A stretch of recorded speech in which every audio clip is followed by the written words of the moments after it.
Before you do that, do you want to... too late. Hello, everyone. Welcome in if you have not been here before, and welcome back if you have. We're going to take a few minutes to get started. So, if you're popping in right away, just hang tight for a couple of minutes. Yet again today, we have Austen joining us, and also we will be having a third, I believe, Bryan. Bryan is not on yet, but Austen is here, so feel free to say hello, Austen. Hey, everybody. Yeah, so while we're getting things set up, what were you going to ask? Oh, I was gonna ask if you wanted to go ahead and get the VS Code live share set up. Oh, we can do that now. Like I said, I figured we'd be setting a couple of things up on stream, and I actually don't mind doing that on stream in case people are curious. So, hey, Gaming, welcome in. Hey, Tiff, welcome in.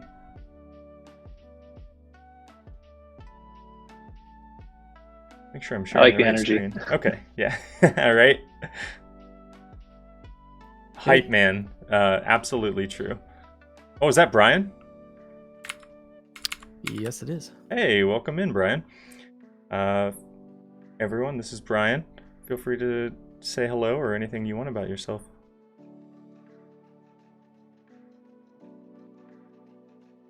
Or nothing at all. That works too. We're just getting a couple of things set up. We have to get the live share set up on VS Code. I don't know if you had a chance earlier to see, but we're going to be using VS Code's live share functionality between us. That just helps out quite a bit with the stream so that we don't have to worry about if we do end up changing who's driving, we won't have to worry about the quality degrading on the stream. So, do you have VS Code already?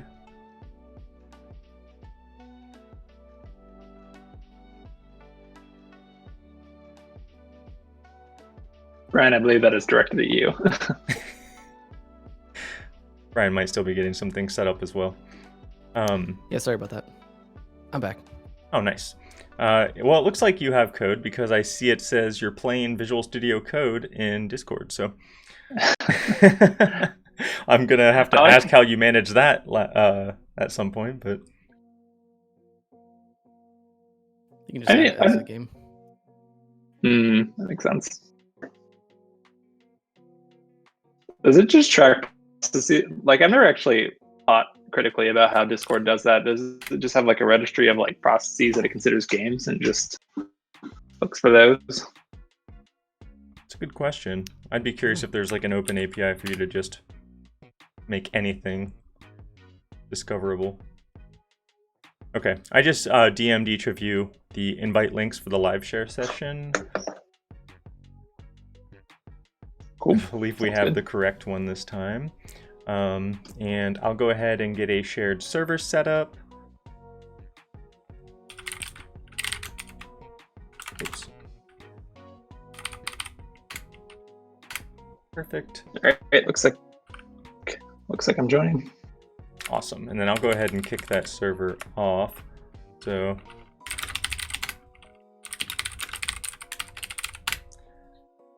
also, I mentioned this last time, of course, but if either of you, well, Bryan, you weren't there, so if either of you would like to follow the chat at all, you can open my Twitch stream up and you'll be able to see the chat. The chat is in real time, so even if the Twitch stream gets a little bit delayed or behind, which I find it often does, the chat itself is always real time. So that is twitch.tv/voraciousdev. But that is obviously optional. I'll be paying attention to it, or trying my best anyway. I just wanted to make sure you both have the option. I will keep an eye on it. I also am going to try to figure out how I can get this to be a little closer to the edge of my screen. There we go. That's much better. So from our experiences last week, I'd say the only downside to the setup is that when in real time you're debugging something in your browser, that is the only downside of like not not screen sharing is that I have no idea what's going on until I see it pop up in the stream. Yeah, that's a good point. I wonder. So it's not too bad if you vocalize what you're doing, because then I can kind of follow along on my side. But as we kind of saw last time, like behavior is not always reconsistent depending on like what is and isn't cached, or what has and hasn't like got reloaded, or like what specific scenario you're testing. Right. I think the biggest problem we ran into was the specific UI transition that we were doing.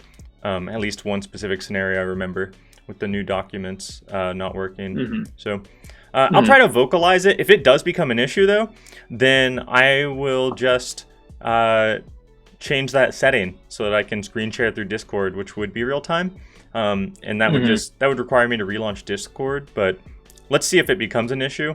If we have to do, I think that we kind of got over the hump on that. I think we figured out sort of how to make the Vim plugin work. And so I don't foresee that being as big of a pain this time. But if it is, like I said, we can totally fix that. Yep. I know that Twitch has a low latency mode as well. I don't know if you have that enabled. I mean, I certainly don't. Yeah. You both can feel free to turn that on if you think it's going to work. I just, in my experience, Twitch usually has a delay. Even if it's minor, it's a little worse than a screen sharing tool. Yeah. I mean, the main thing is you just want to make sure that no one's going to, stream snipe, you, right? No one's going to like, just snipe your code. So that. If we're all doing a challenge, you can't just look over and watch what I'm doing. That'd be fun. Live coding challenges. I kind of like the idea where I can just pop into your buffer and just like erase everything. Just like I don't like that idea at all, actually. Okay, so just to share, and I'll share this actually through the Twitch chat, just because if anyone is following along and is curious about the code base and curious about looking themselves, I'm going to share a link to the PR. And just so you're aware, Brian, the branch that we're currently working on is actually not on the Octo repo. The branch we're working on is on Austen's fork of the Octo repo, because he's the one who wrote the original implementation here. And what we're doing specifically is we're not adding the editor mode so much as tweaking the user experience of the editor mode. So CodeMirror already has a Vim implementation and it works really well. We really just have to take that implementation and make it play nice with Octo. And we got a good chunk of that done last time, so I'll go ahead and share this PR in the Twitch chat. I can remember which one of these is the Twitch chat. There we go.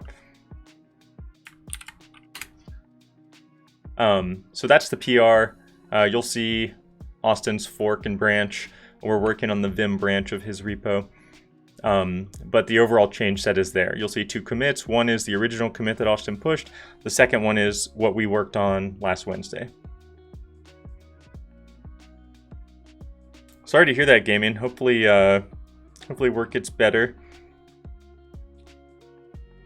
It's too bad that someone else quit. Hopefully that doesn't mean your workload goes up too much. Hey Hannah, how's it going?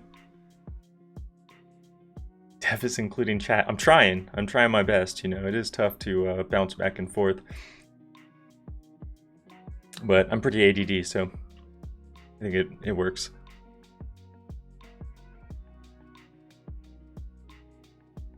It gets you more pumped to work on coding? I bet. Yeah. I mean, gotta be liberated, man. All right. So the live share is up. You both should have access to the terminal. I don't know about that, Brian. Requested permission to write to the terminal. What does that mean? Oh, I just clicked it. I don't know. Oh, can you not run commands currently? Yeah, you can like share your terminal if you'd like. I thought I did, but I could just be. Does it only share in read-only mode by default?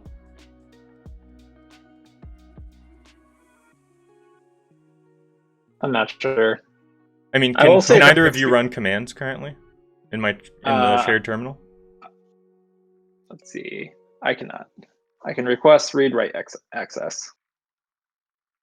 Oh, well then, yeah, go ahead and request it. I'll go ahead and accept that for Brian. Brian already requested it. So if you request it, it should give me a pop-up. There we go. Yeah, you both should have read-write access. I didn't realize that it didn't by default. I suppose that makes sense. A little bit of a security concern, you know. I find it really funny that Brian and I both tried to do the same thing at the same time. Yeah. Except for... Tell us who. It's too bad it doesn't show me who's actually typing, though. That would be pretty cool. Yeah. Some sort of like terminal overlay.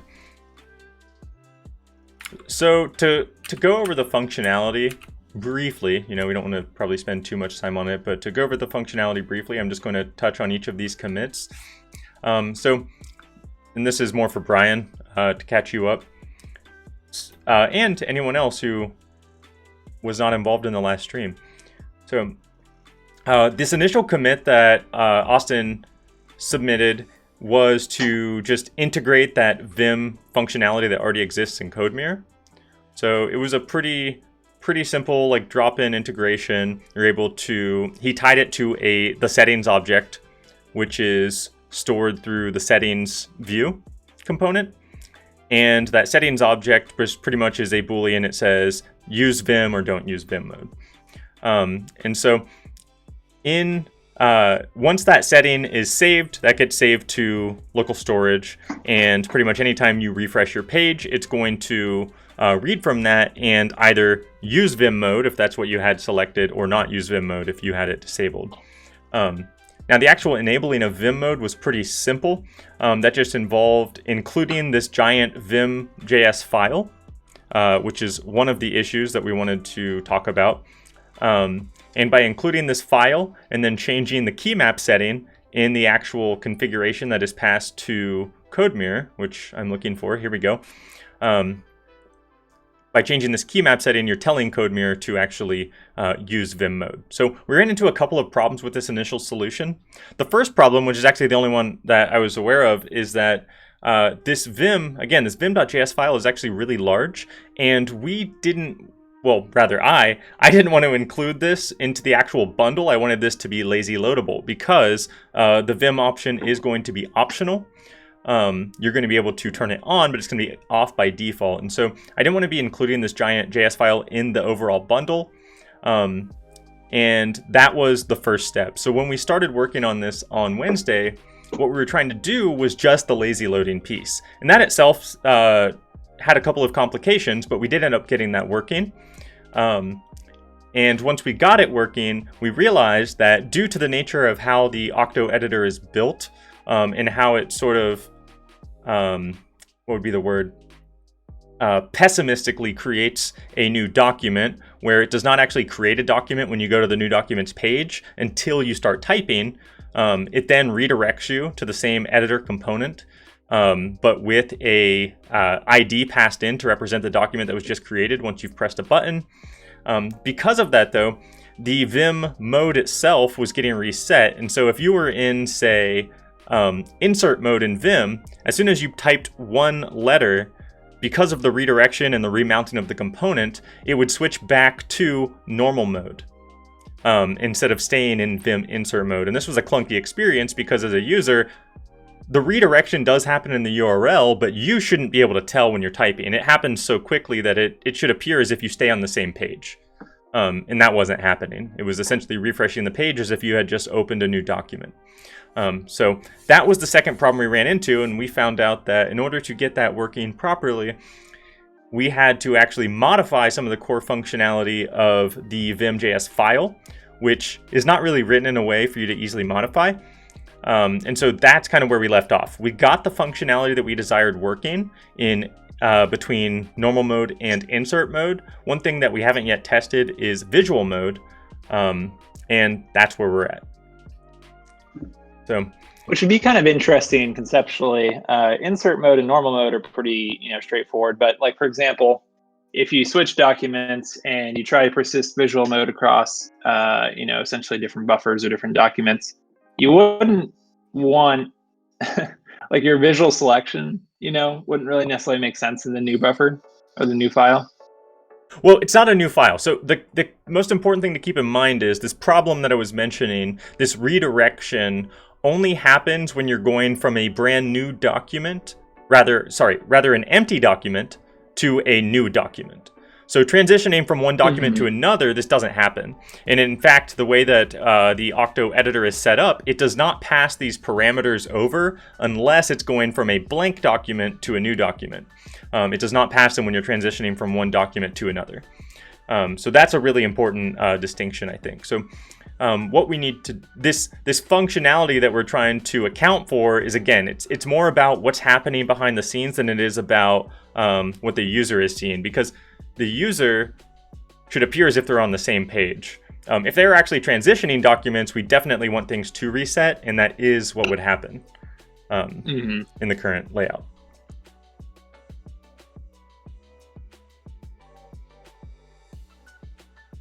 Gotcha. Okay. Cool. Well then, now that we've walked through the commits a little bit, how do you want to begin? Yeah, so that's a good question. Give me 1 second here. While we're the chat pulled back up. So, what's up? While you're thinking about that, also another potential quirk, and I'm also curious how the code mirror key map Vim code handles this as well. I doubt it does, but it's possible it does. But one possible issue that could arise with the Vim mode is if you're a user like me and you use the Vim mode on your desktop PCs or your work laptop or whatever, and you transition to your phone, then you could run into a potential issue where the Vim mode would be enabled on your phone. Yes, so that is a good call out, and this is kind of one of the reasons that I opted to not actually have settings sync across devices. So settings do not sync across clients at the moment. Nice. Eventually that will be a feature, but it will be selective, and you will be able to control which settings sync. And that's cool. Honestly a very good reason why. But yeah, syncing of settings is not a thing at the moment. So it actually is unfortunate for some of the settings, like encryption, for example. You have to manually copy those. But for other settings, such as this one, it's kind of beneficial that it's not syncing yet.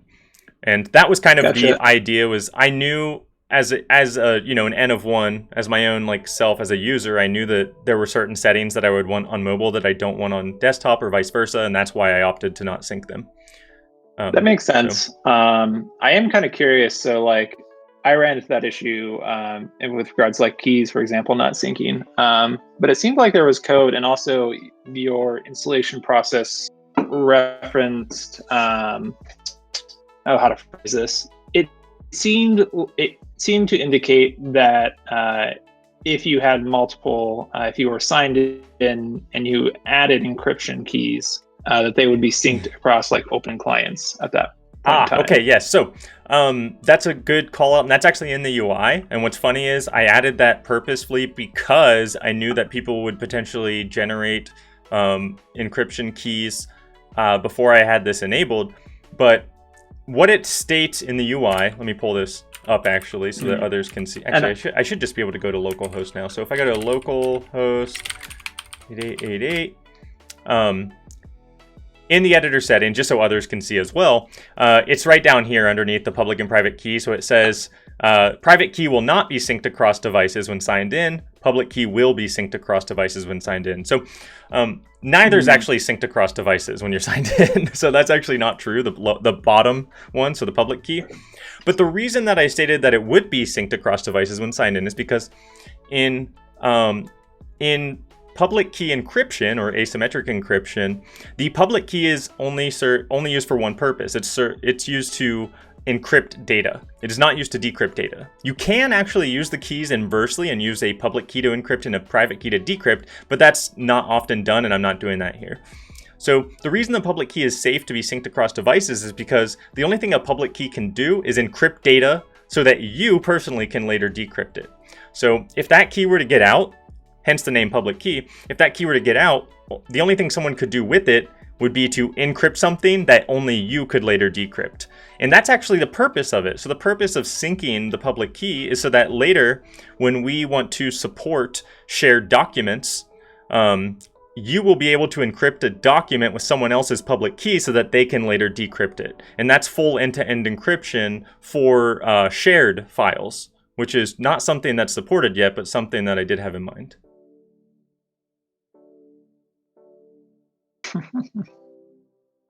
I'm laughing at the. I just saw it too. Oh, a combination of Jesus and Fergie. I don't even know what to make of that. Who are those people? No, I'm just kidding. Oh, okay. So, moving on from that, Brian, do you have any questions about, at a high level? Of course, we didn't dive into the code. We didn't go line by line, obviously, but do you have any questions at like a high level of what this specific PR we're working on does? No, I was just playing around with the this Vim Keybinding's plugin, I guess. Okay, cool. Yeah, it is probably going to be partially broken, I would imagine anyway, because we got to like a somewhat functional state, and we had already been streaming for, I think, about 4 hours, so we decided to call it. So it's very possible it's not like 100% functional, but we did get over one of the biggest hurdles, I think, that we ran into. And that's when we committed. I just did a whip commit, as you can see there. That will be rebased once we address some of the outstanding issues. The one that I'm least confident about would be the visual mode. We didn't test visual mode, and I actually honestly can't say that I have any experience using visual mode in Vim, so that's going to be a tougher one for me. But let's go ahead. If I have this running properly and I ran this in the correct terminal, like Austen, Madden, Octo. Okay, yep. So I believe we have the correct server running. This is running off of the Vim branch. I mean, actually the key maps are here, so it's pretty obvious. So let's go ahead and to add a document, I'm going to go into insert mode. Excuse me. And I'm just going to type something out. I'm just going to type out hello. That was what we were actually having issues with last time. As soon as we would type H, it would redirect and then put you back into normal mode. And then E, L, and L would not do anything. And then O would insert a new line. So you ended up with H, new line O, instead of hello. So this is working. How would I go about using visual mode? So are you looking for advice how to enter visual mode, or are you looking about use cases for the audience / ourselves? Both. For starters, let's go with how do you enter visual mode? So visual mode, as the name indicates, is for manipulating text with visual blocks. So for example, with your cursor and any kind of modern document enter, Octo included, and you can highlight text to manipulate things in bulk. Okay. Visual mode is Vim's way of emulating that behavior without a mouse. So visual mode lets you select blocks of text for editing and other tasks. So to enter visual mode, it's pretty straightforward. You hit V, which kind of makes sense. You hit sometimes you said V for visual? Yeah. Yep. Oh, I see the highlight now. Oh, interesting. And visual mode has one of our problems. has many modifiers. So depending on like whether you're holding Shift V or Control V, it does different things. And honestly, I'm realizing without it in front of me, I could have trouble describing them because I'm so like used to them with my fingers. It's kind of like if someone asked you to type out or to point to where a key is and on a QWERTY keyboard, you'd kind of have to think about it for a second, even if you know how to like type without looking. It's like that. Yeah, it's muscle memory. It's kind of like innate. Yeah. Okay. So anyway, that's what visual mode is for. Hello, Rusty. Welcome in. Sorry, Austin. Didn't mean to cut you off. Oh, you're good. So yeah, so at a high level, that's like visual mode. It's just for Vim's way of doing those mass kind of text manipulations and stuff like that. Okay, interesting. So I already see problem 1, which you had mentioned already, which is that the highlight color of the editor is pretty poor contrast. Right. Shift And V so, is visual line mode, Rusty says. Okay. mhm. And I should point out, David and I talked a little bit about this offline, but the theme that Octo uses, so under the hood, CodeMirror has several different themes that it supports by default for how the editor looks in terms of colors and stuff like that. So right now, Octo is using Yeti, I believe, Correct. and a bit of customization from Octo itself. And Yeah, so that's what we're just- talking about just here a when we little say bit. like, yeah. Okay.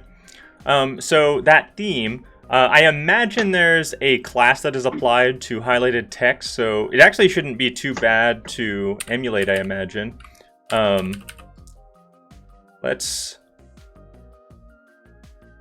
Let me turn off the mobile here. So this is something I'm doing in the browser. So what I'm doing is I entered visual mode to allow me to highlight some text, but also inspect that highlighted element so that I can see what class is applied to it. And so in, did it? And David, just to give you a heads up, I have gone down this path a little bit, and it's not as straightforward as one might think. Yeah, that doesn't surprise me in the least bit, honestly, in my experience with diving into CodeMirror. Oh man, this bouncing of elements is really driving me crazy with the cursor. There we go. So we've got a CodeMirror line. In that line, we've got markdown. Animate fat cursor is the class. CM animate fat cursor. That is actually, sorry. So that would be the class for the Vim. What would it be? The Vim marker highlighter. So the green block that you see, which is currently highlighting over top of the letter H for me. So that is actually something that I might want to change as well. The color is like a bright green. It doesn't exactly fit the theme. So I might change that to something a little more subtle. But yeah, I wonder, so what actually indicates that something's highlighted? So this is probably what you're talking about, like looking into. There's nothing actually in the CodeMirror line, which CodeMirror-line is the class name that's assigned to every individual line in the CodeMirror editor. And there's nothing under that block of HTML that represents the highlight. So what that would indicate to me is that CodeMirror must keep track of the highlight internally, and it probably applies a div similarly to how it displays the cursor that it then like absolutely positions based on like pixel offset. That'd be my guess of how it's doing this. I don't know for sure. But again, that would be my guess. Now, the other option is that it's using some sort of like CSS specific class. And again, it's keeping track of which individual spans it applies to.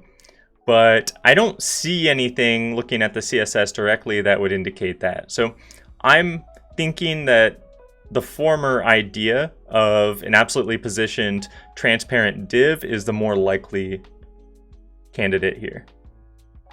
My belief is it's using the same. So, for example, in this regard, if you were to highlight some segment of text, it's applying the same logic. Exactly. Yep. I think that is 100% accurate. And so part of the issue too is because Octo by default is themed dark, and the Yeti theme by default expects a lighter, I guess, background or theme, and we're doing a bit of overriding here. I think that's part of the issue too, why the contrast is kind of off just by default. Yep. Yeah, that's exactly right. So the Yeti theme by default does have a darker text and a lighter background. And when I was modifying it for Octo, I knew that Octo was going to be a dark theme. I mean, it's been dark theme since like day one, I believe. I had some like off gray color as the background. Not the same exact as it is now, but I've been using Yeti from the beginning. And all I changed in the Yeti theme was the text color to make it lighter. And then all the syntax highlighting actually still looked good on a dark background. So that's actually one of the reasons that I went with this theme, was because I had known for a while that Octo was going to have a light theme at some point. And while I obviously still haven't done that yet, the idea was that the syntax highlighting would be identical across them. So let's see. I'm still not positive about where this highlighting could be located. This is one of those fun things, right? I'm just kind of digging down into the divs at the moment. So I know it has to be located under the CodeMirror div class, because that is the top level element, and everything else is, and that's what's nested under the view CodeMirror element that I have mounted. So it's kind of a really poor way to go about this, but just kind of digging node by node here.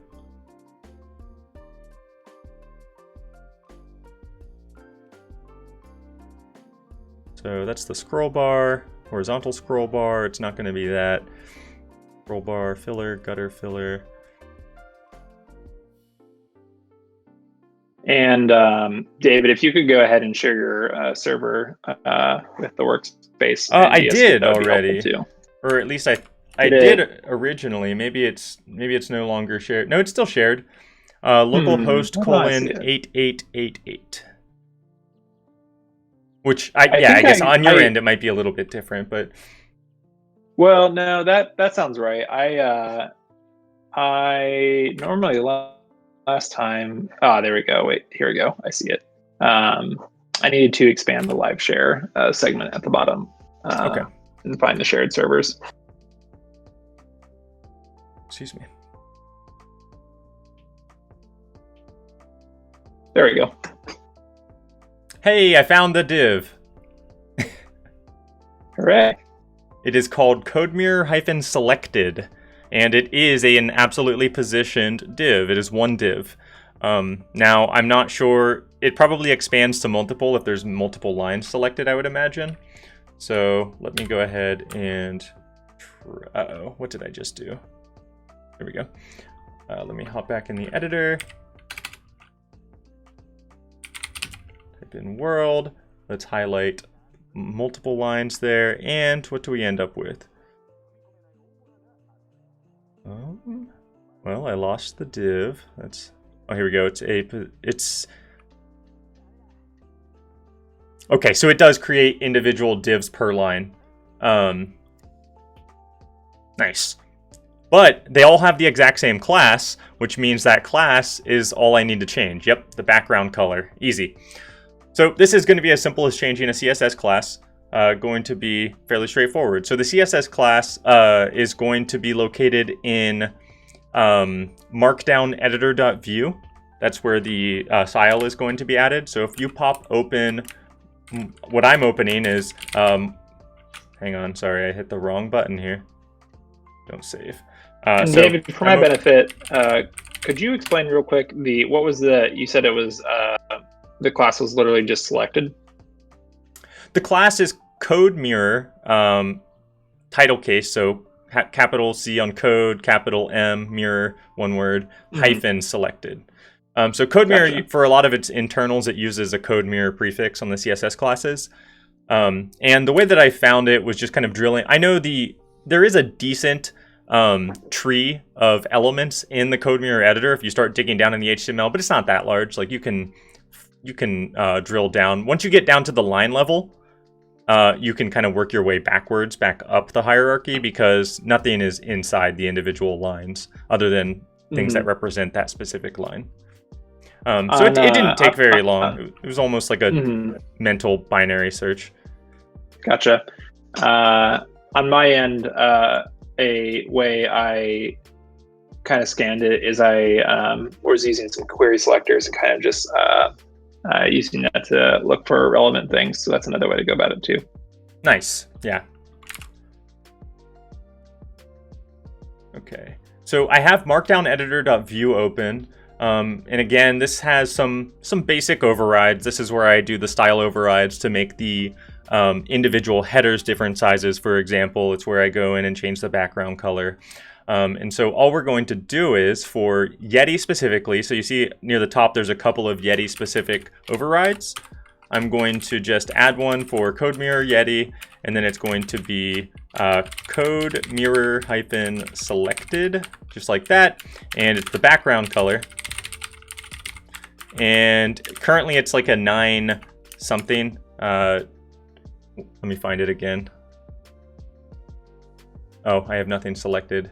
Let's select that. Currently the color is D9, D9, D9. So not 9, I was wrong actually. That makes sense because D is fairly close to F, so fairly close to pure white. Let's go ahead and just do something like AAA for now, which is going to be more of like a lighter grayish color. That's actually the same color as our links, just so we can see what that looks like. That might be a little too dark, but it also might not be specific enough to override, so give me a second to check that. No, it's using my... Oh, there we go. I just had to refresh the page, I guess. What is happening?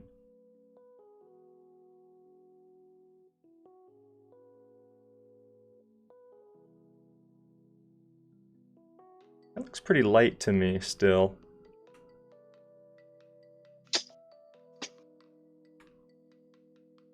Oh, it's not background color, it's just background. How interesting. And because of that, it's not actually overriding the background definition. So I guess using background without hyphen color has higher specificity than using background hyphen color. They do not override each other. So I guess I'll just do background then. Oops. Would help if I'm on the right element. What's interesting is on my end, I actually found your rule in the browser DevTools, toggled it on and off, and then that actually made it reflective, which is interesting. That is interesting. I'd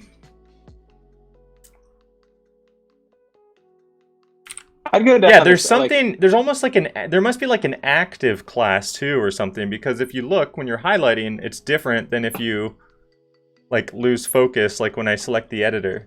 It gets lighter, noticeably lighter when I do that. Mm-hmm.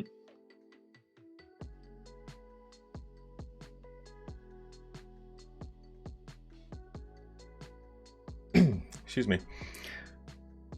So now I'm wondering if there's another class that gets applied.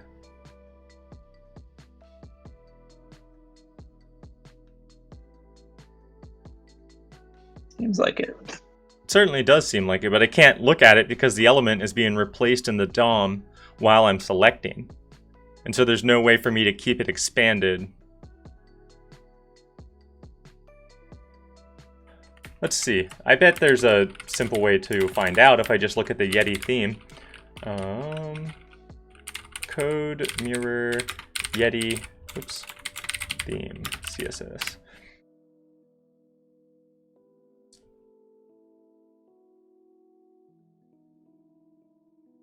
Here, tell you what, there's an easier way. Let's go to code mirror CDN.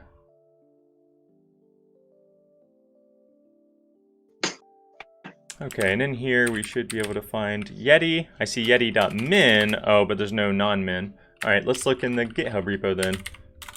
GH code mirror. I imagine it has a non-minified version. I would think so anyway. Theme. Yeti CSS. Yep. There we go. Perfect. So we've got selected. Focused, maybe? No. Well, There's a. So that means the editor is focused. There's a div.selected. That's actually not even the same color as what I'm seeing, which is interesting. The color that I was seeing was D9. Oops, D9, D9, D9. So that doesn't even match, which could very well be just that the Yeti theme was that I'm using an older version, I suppose. But actually, where's that? Let's see where that's pulling from. That might be a built-in code mirror color. Do Do you know what the color is? That is. Were we able to determine what the lighter color was?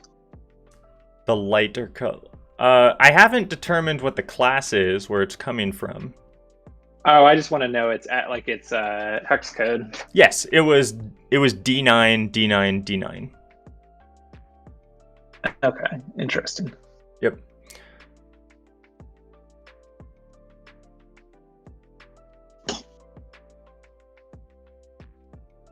And it was .codemirror selected, coming from a direct style tag, not from. That's not coming from. Actually, hang on. If that's coming from a style tag, don't tell me that's something that I added without even noticing. But it could be coming from CodeMirror directly.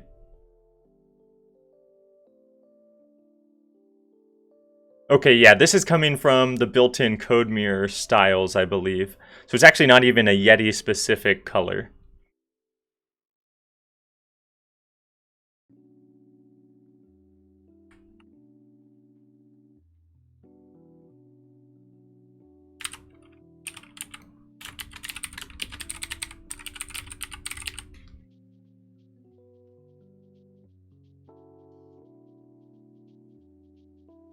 Oh, there is a separate color for CodeMirror focused, CodeMirror selected, and I imagine maybe focused is...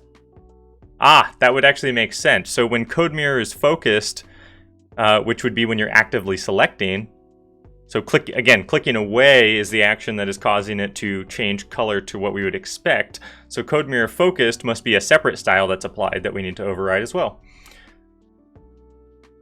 Because focused would be when I'm actively selecting it, because the editor itself is actually focused. Interesting.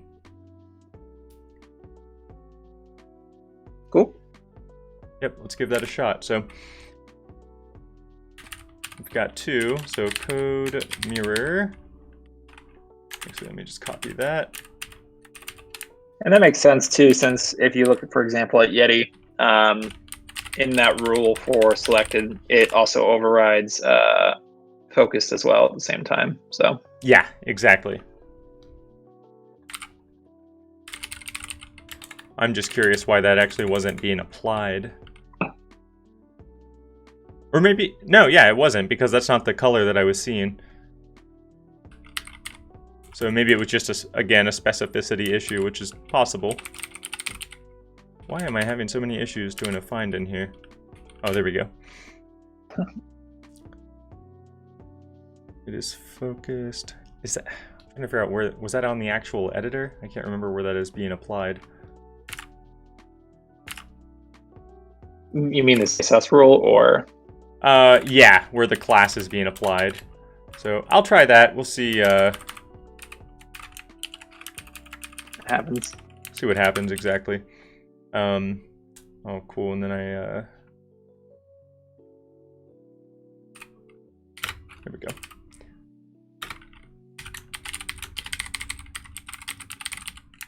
All right. Give it a shot. Hey, there we go. We got it. Perfect. Cool. That's better. It's still a little bit much, so I might darken it a little bit more. Let's go with... I guess part of the issue actually might be the opacity. We might need to make it a bit more transparent. Domosaurus Rex 5. I really love Matahan. God, that voice is hot.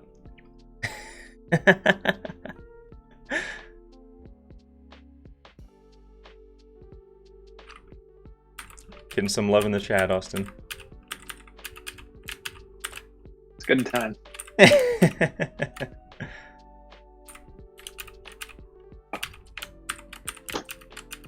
All right, so Austin is bad. Yeah, that now you got me distracted. I don't know who Domosaurus is, but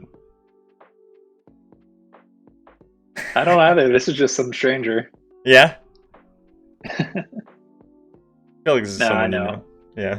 Yeah, this is my friend down. That's awesome.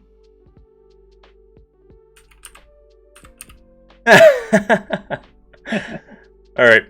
I lost my train of thought with that though. So, what was I doing? Oh, I was changing the color. You were making it a little bit darker. Yeah. So I'm gonna try 777. That's not too bad. We're getting closer. Maybe 5. 5 isn't bad.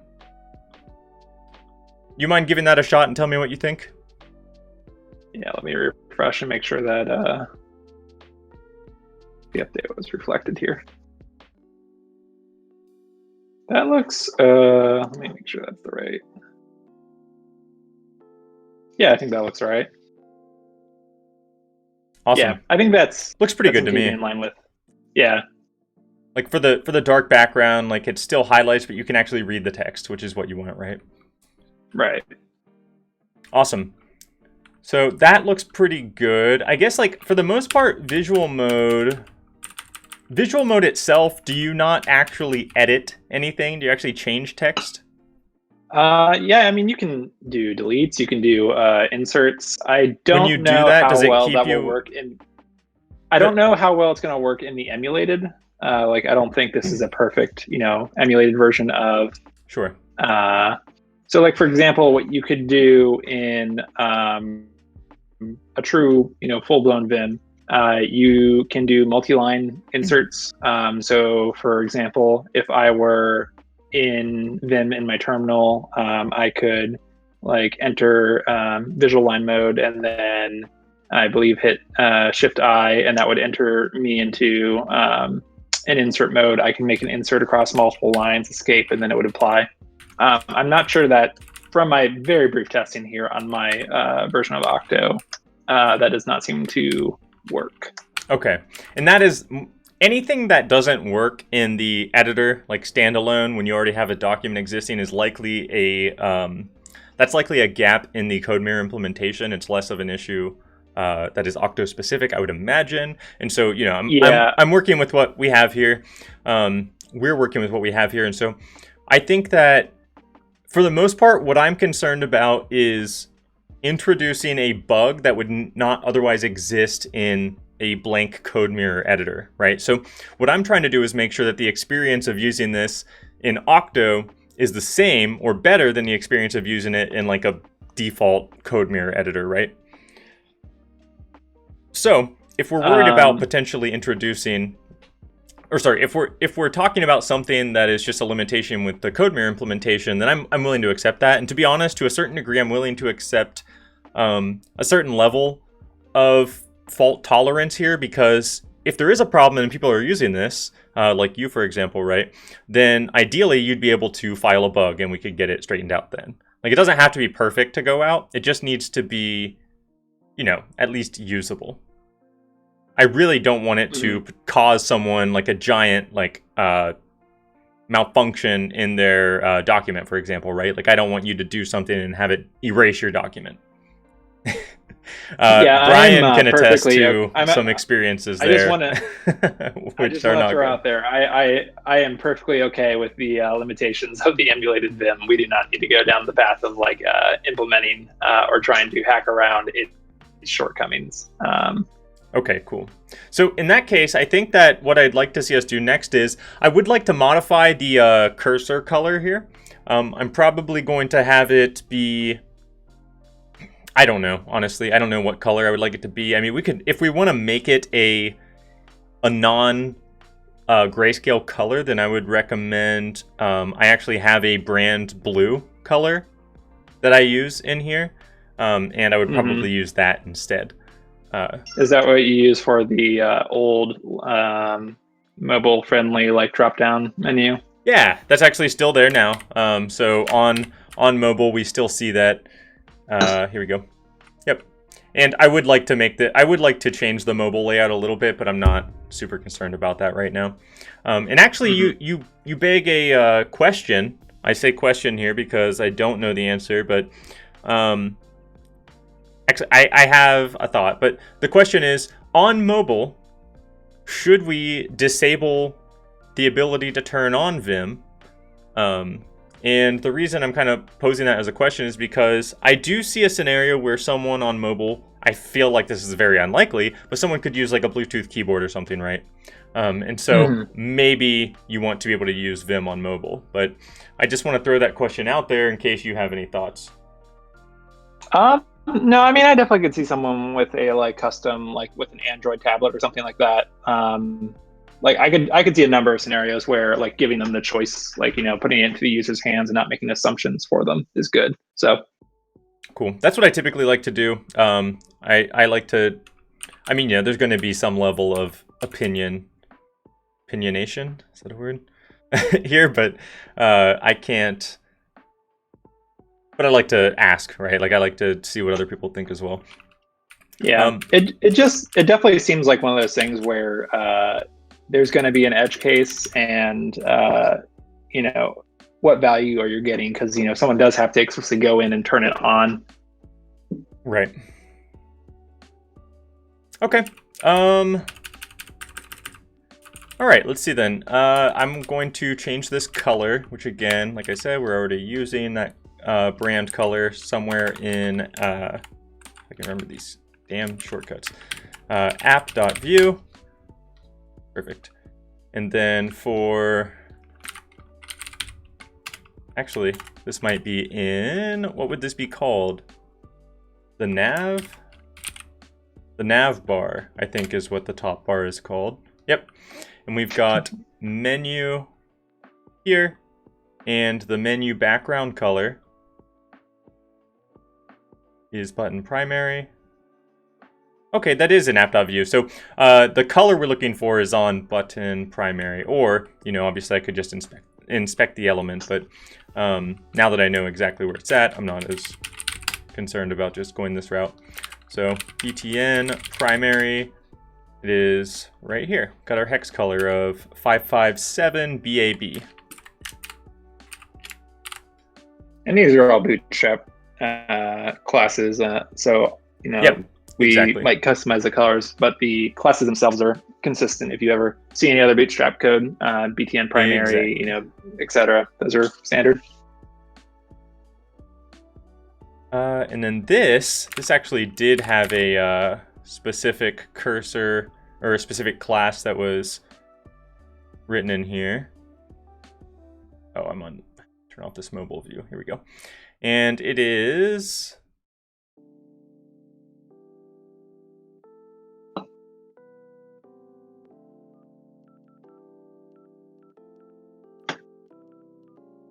gotta find it, sorry.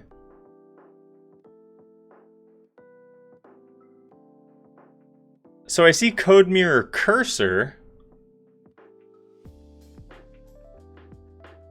Are you thinking that's not the fat cursor we see in Vim mode? I thought I saw a different class. Yeah, there was like a, exactly, there was a different class called fat cursor or something of that nature, right?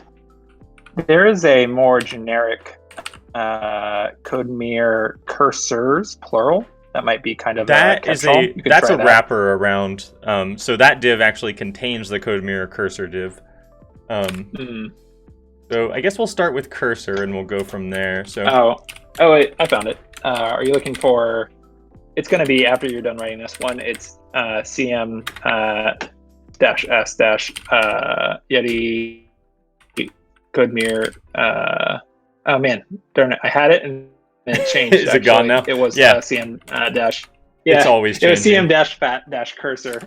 But here, we'll come back to that in a second. Let's see how this does, and I bet we'll be able to find something. So this is going to be just code mirror hyphen cursor, which we also want. Actually, or do we? Now that I'm saying that out loud. Yeah, I think you would, because like the regular cursor, you know, would just be the thin. Right, that's the thin bar as well, which is not. I think the class. So just so that's the class I am seeing on my end. That oh, I found represents it. the. Did you see the editor I just pasted in? Oh, I did not, but I did see in the UI it's CM animate fat cursor, like you just mentioned. So, oh, nice. CM, except it's animate fat cursor. I think it's both. Well, Oh. I guess maybe it has an active state and an inactive state as it's animating. So maybe that's like maybe that's when it's kind of transparent or something. Okay, let's go ahead and try both then. And then I'm just wondering, is this the background color that is? Yeah, okay, so that is actually, I'm seeing it here in the style as well. So background color, oops. Oh no, I overrode my, what was it? 557 BAB, I believe is what it was. Oh yeah, look at this. Now we've got a regular. Is it only when it's highlighted? Yeah, okay, so it uses a different class when it's highlighted. That's interesting. Huh. Yeah, that's odd. Let's go ahead and just change the default cursor then as well. And that's going to be .code mirror - cursor.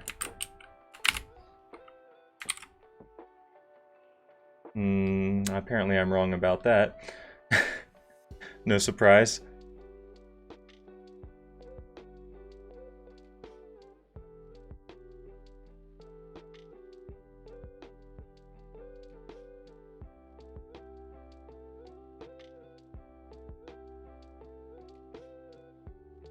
Oh, I think it might be another one of those focused issues. Because as soon as I click away, it stops moving.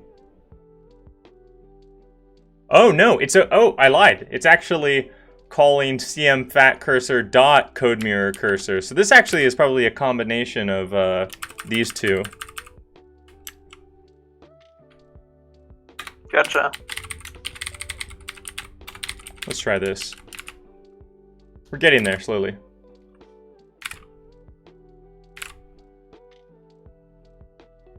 Debugging these UI issues. So much fun. UI and stylistic issues. Hey Brian, were you trying out the low latency mode in Twitch? I'm just curious if it seems I've like used it before, yeah. Does it seem to be doing pretty well? I think you have to enable it on your end. Send you a link to it. Oh, my bad. Let me pull up Discord real quick, since we are spending quite a bit of time in here. Is this branch and everything pushed up? I guess I was trying to get it running locally.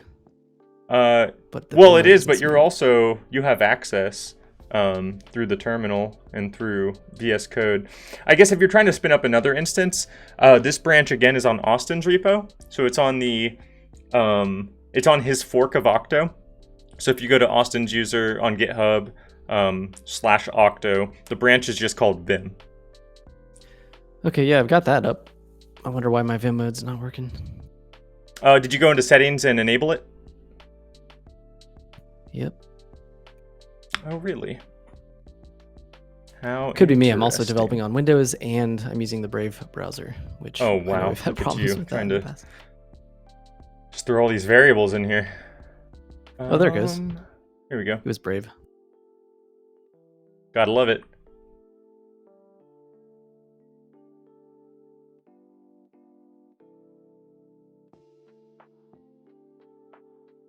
Yeah, you do gotta love the. It says that the edge case of the edge case here. It says that after March of 2019, or 2019, it was changed to an opt-out model, meaning that it's on by default. Oh. So it must already be in low latency mode. Yeah. Like I said, even the best cases I've seen in Twitch, there's at least like around like a second delay, which, you know, is what we're working with. Not ideal for pairing on code, obviously, but works just fine for gaming, which seems to be the overwhelming majority. All right, so we have it working when we highlight, which is great, but I guess let me do this. Let's search for that color. Excuse me. So I'm gonna search for this 7E7 in Yeti. makes sense that it's not in here because this is actually a Vim. So this might actually be in vim.js directly. Or maybe it's in, actually, that should, sorry, my brain, I'm getting like tripped up over my own thoughts here. I should be able to find it right here and see where it's coming from. It's coming from a style block. Yeah, actually, I think this is the default theme where this lives. 77. We've got a few different things. We've got CM fat cursor. That's interesting. My find is not working as it should because it should be telling me that there's multiple matches, but it's instead telling me that there's one match, even though I see two different areas highlighted. But I did find it. So there's two definitions with this color, the bright green. There is CM, let me find it again. CM fat cursor and then code mirror cursor, so it's like nested. And then there's just CM animate fat cursor, both of which have this background. Oh, gotta love it. One of them uses background and one of them uses background color. So we have that same problem again. Gotta love that. Let me pop this open again. So what that means is, here we go. So we've got fat cursor, code mirror cursor, and there's only two that I can see that we need to update, by the way. And then we've got the animate. I love that retro animation to let you know you're definitely in Vim mode. Right? So we've got then CM animate fat cursor, and these need to be two separate definitions because one uses background and one uses background color. All right.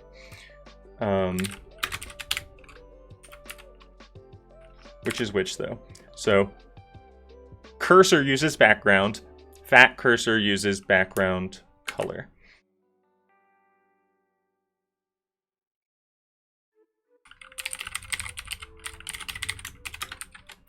.557 BAB, and just switch this to background. There we go. All right, they're lying to us. Gotta love it. CM fat cursor, code mirror cursor. Go back.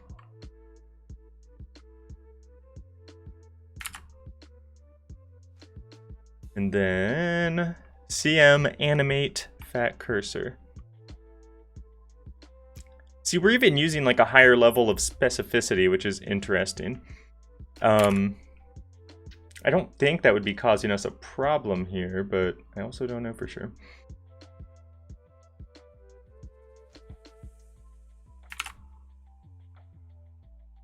All right, let's try to get this inspected again if we can.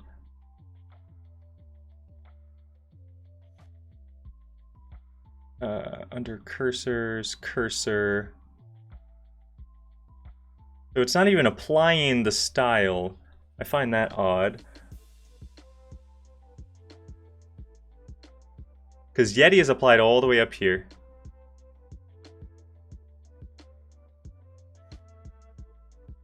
So I mean, I just went through and looked at the style sheets. Yeah, what are you finding?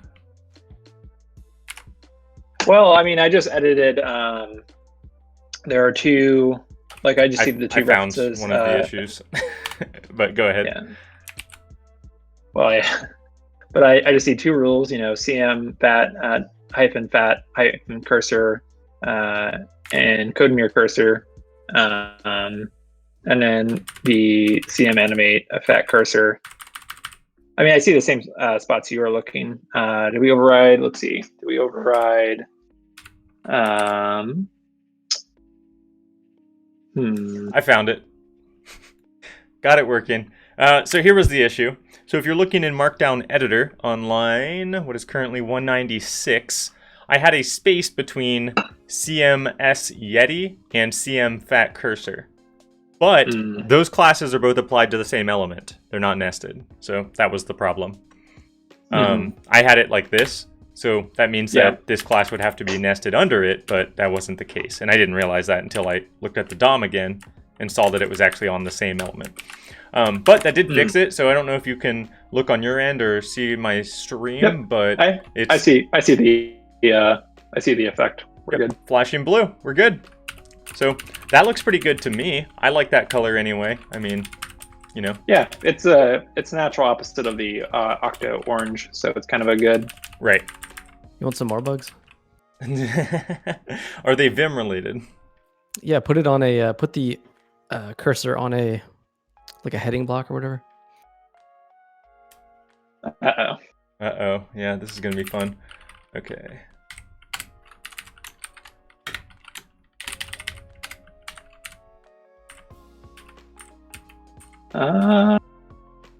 You mean is like it just the fact? Oh, it's the fact that it won't match the thickness of the character. Is that what you're referencing? Yeah, I don't know if that's really. Yeah, so that actually does make sense. I'm trying to think of how I would go about solving that. So there is a render line hook that we can use, and as part of that render line hook, we could look for. Actually, there's a couple of issues, but what happens is the way that it's calculating character width is used for the cursor position, but my guess would be that this implementation of fat cursor probably calculates a default character width to begin with, and then just doesn't recalculate. Yeah, that would make sense, right? I wonder if it's always expecting to work with like a monospace font. Oh, it typically is. Yes, there were a lot of issues. I mean, not a lot. It was more like just a lot to learn around how to get this to work with a non-monospace font and calculate cursor position correctly. Because, what it comes down to is CodeMirror actually works fairly well with multiple types of fonts. You can even have multiple different font families, which I guess I technically do with the Fira Sans and then Fira Mono, Fira Sans and Fira Code. I think it's called Fira Code. It might be Fira Mono. I don't remember actually. But between the two fonts, I am working with two different font families. But the idea is as long as the style is applied at the point in time that the line would render, then it should calculate appropriately. My guess is this is just a type of oversight with this thicker cursor where it doesn't calculate the actual character width. And there's probably a way to fix that. I would bet, it might be a little bit hacky, which is kind of the motto when we're dealing with changes to how CodeMirror works, because CodeMirror is fairly stable now, but it is doable. I would say, I believe it's doable. You can force a thin cursor on people. I mean, if you're gonna the simplest form, if the cursor offset was wrong, then I would say that's 100% like a problem, right? Like if I were to space over and it didn't actually put me onto the next character appropriately, that would be a really big problem. But the fact that it's just not highlighting all the way, I mean, that's still a problem. It's just less of one. I would like to fix it. I'm just wondering if it's worth doing as part of this PR or potentially a follow-up.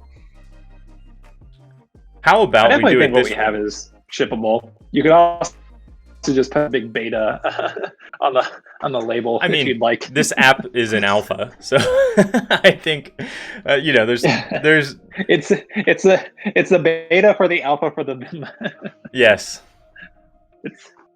Ship it. It's all betas and alphas. So all the way down. What I think we should do is we should go through, do a little bit of refactoring. We still have one more styling problem we need to take care of, which is in the settings component.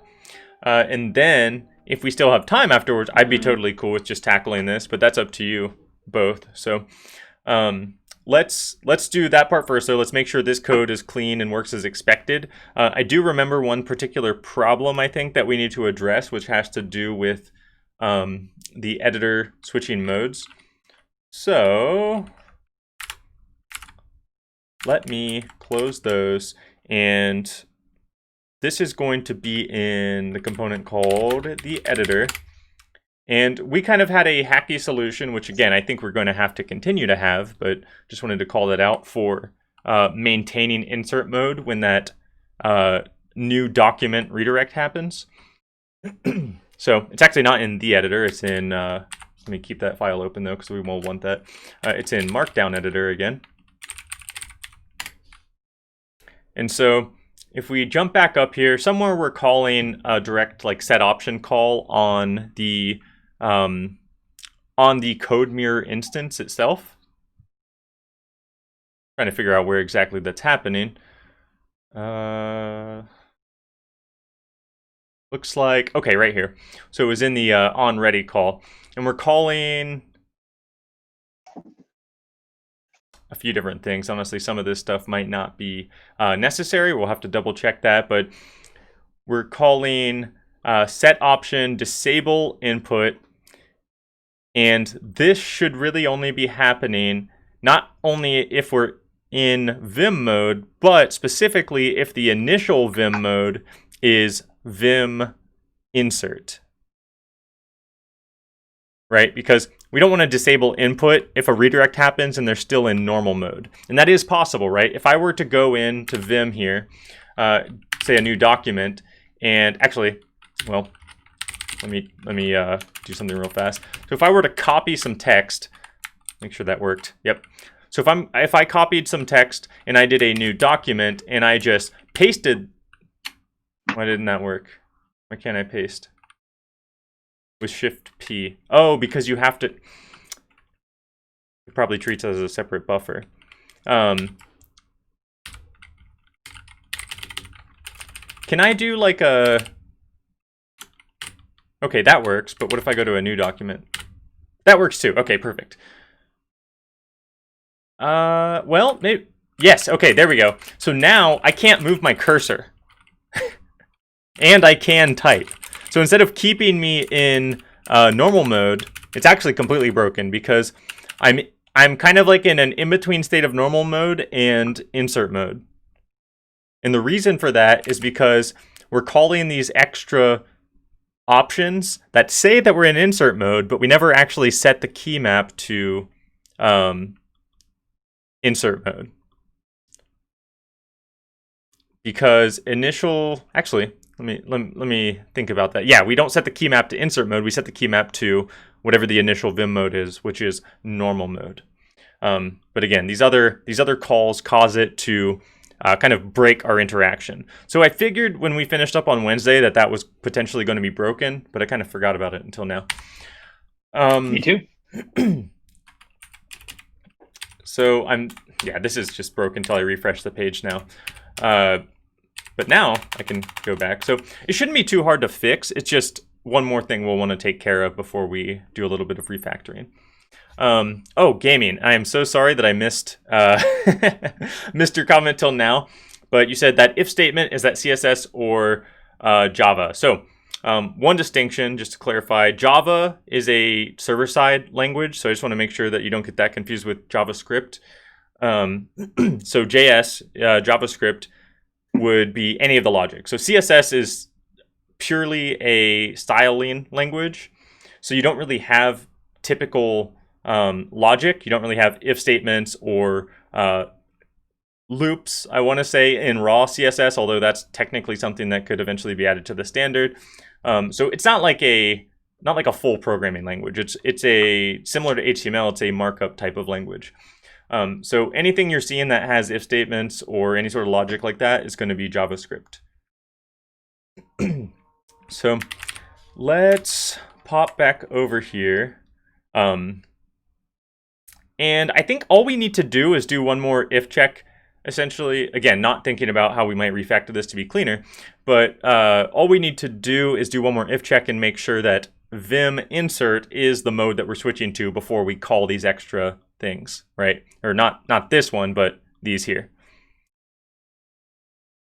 Oh, no reason to say my bad, man. I only call that distinction out because it can be a little bit confusing depending on the context of what you're talking about. If you just say Java, like often I'll be able to tell that you're talking about JavaScript, but there could be a scenario where I'm thinking you're talking about Java lang instead of JavaScript. Alrighty. we're going to call this no matter what. Let's go ahead and remove these console log statements. I think that I can get rid of window.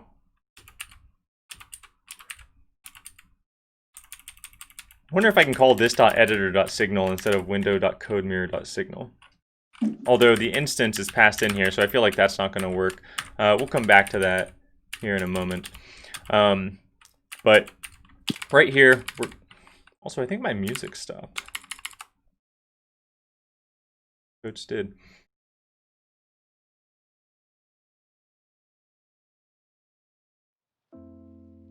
Something different here.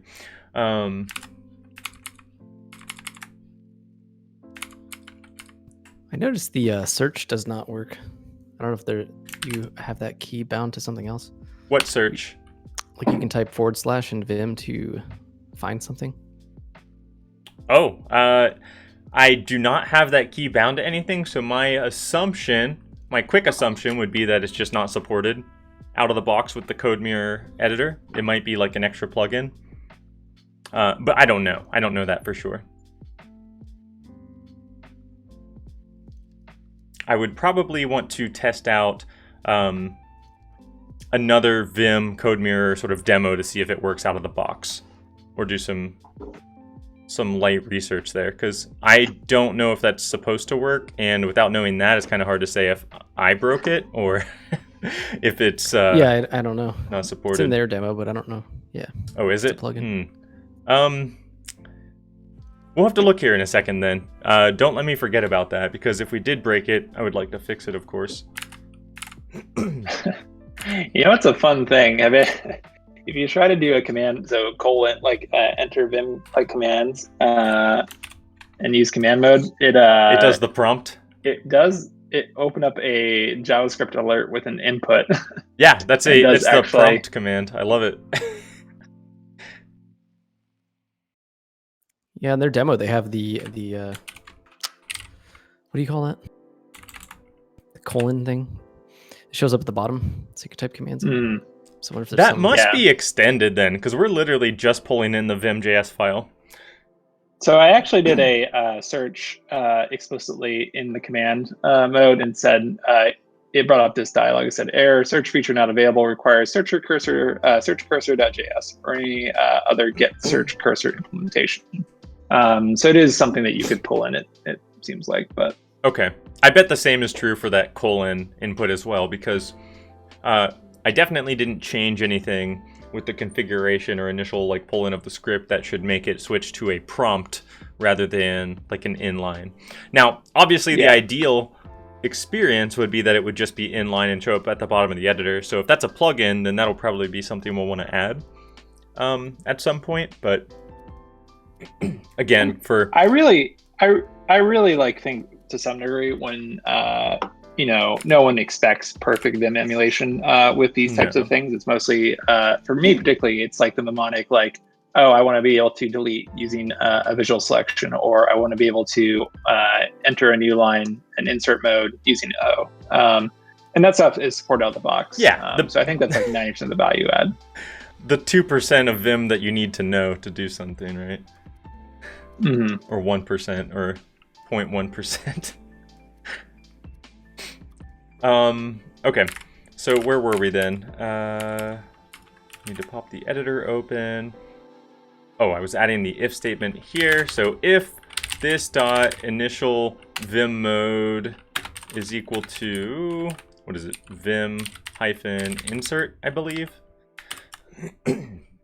That's when we do these extra operations to make sure that insert mode actually does what it's supposed to do, right? And now, ideally, if this works as expected, I should be able to, I'm going to refresh first, paste here. Well, I guess I'm going to have to copy again. So let's do a new, or an existing document right here. And I'm going to copy or yank that line here and do a Shift P. And okay, I can move. That is excellent. Oh, perfect. So it looks like that time it actually worked as expected. So let's make sure that the the initial insert mode that we had working as of last Wednesday still works. So hello world. Yep, good to go. Awesome. I feel pretty good about that. So let's clean up what we have, and then we'll attack that last little problem. Well, potentially last little problem of the small like stylistic change for the radio button. So actually, I'm just going to amend. That was pretty simple. We didn't do a whole lot, did we? Cool. I'm going to add these. I'm going to amend the commit. Whoops, git amend. And push that up.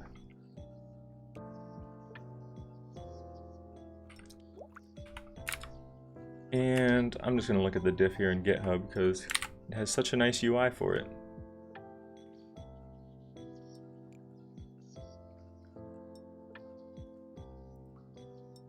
I think you'll want to eventually remove the comments, right? Yeah, well, which comments? The on often change lifecycle hook. There's a entire definition that's commented out. Oh, well, yeah, definitely. Yep. Those are the things that I definitely enjoy using the GitHub UI for, because that's pretty obvious. So we yanked this script out, and now we're using it in two places. We're using it for adding the mode script as well as adding the Vim script.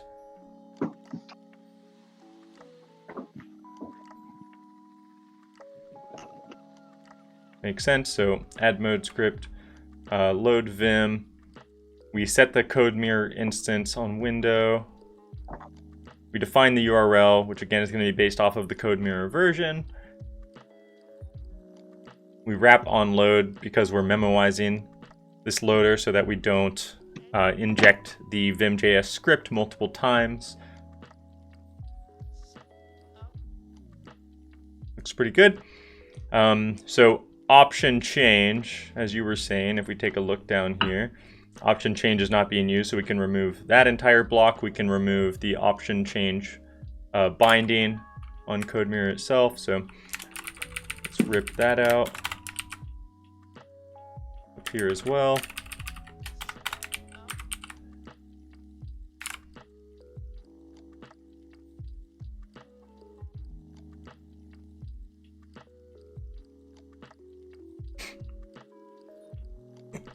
Excuse me.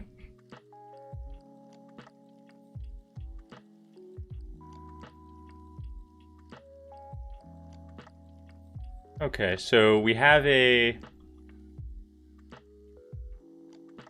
trying to remember where exactly we actually make the call for load Vim here. Oh, that's right. It's actually in this. It's on the watcher. So as soon as the settings changes, if it's not already loaded, then it will load it in. So that means that either when the settings object itself is pulled from memory, if you already have it selected, it will then load the script asynchronously, which again, one thing we might need to do, I'll have to double check the URL, but I have some lazy caching implemented with the service workers. So after the first fetch, it should be cached, and therefore any subsequent injections of this script will actually pull it directly from your local memory, which saves a lot of time. It means it's going to load practically instantly instead of having to fetch it. It also means that Vim mode is going to work offline. So if you're using Octo offline, all of your configurations should still work as expected. That would be a regression if not. So Vim should work if we disable network interaction after we've already had it enabled at least once previously, and I believe that's the case. We'll test that here in a minute. Or again, the alternative is maybe you just went to your settings just now and you enabled Vim, and at that moment it should automatically. Oh, I guess it would only be when you open the editor, but as soon as you open the editor, it would automatically download that file.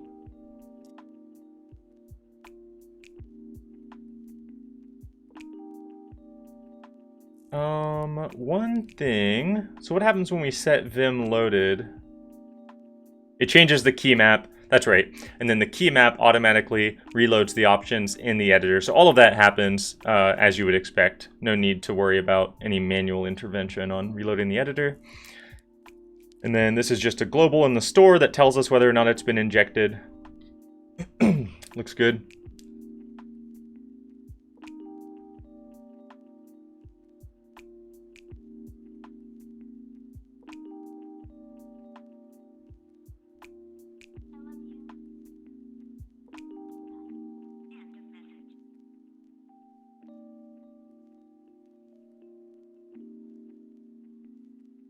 Okay, that looks pretty straightforward to me.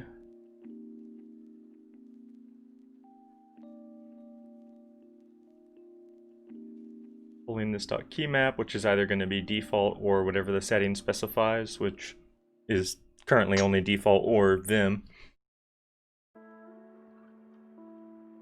This part we're going to want to change a little bit. First of all, I'm pretty sure window.editor was only set so that we could do some manual debugging in the console.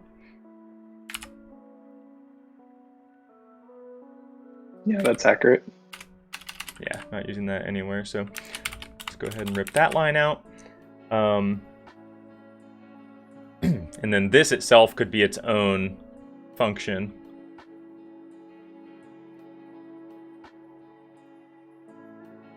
Its own method in here, I should say.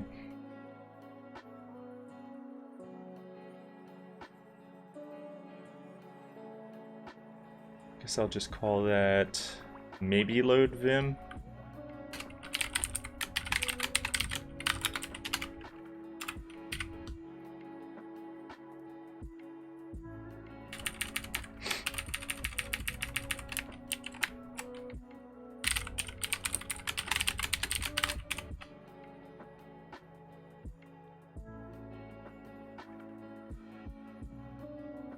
Yeah, looks good. Place this in here.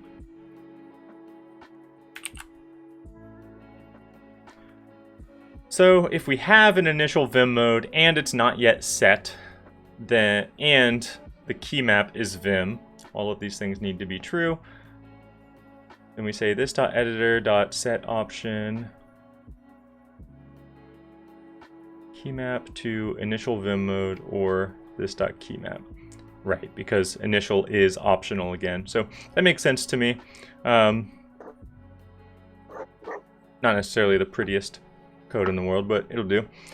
And then if it is specifically equal to Vim insert, which I believe is the option for insert mode, then we will turn insert mode to true, set the option to disable the input, and then signal to CodeMirror that we've changed the mode to insert. And this just ensures that our CodeMirror lifecycle hooks are supported.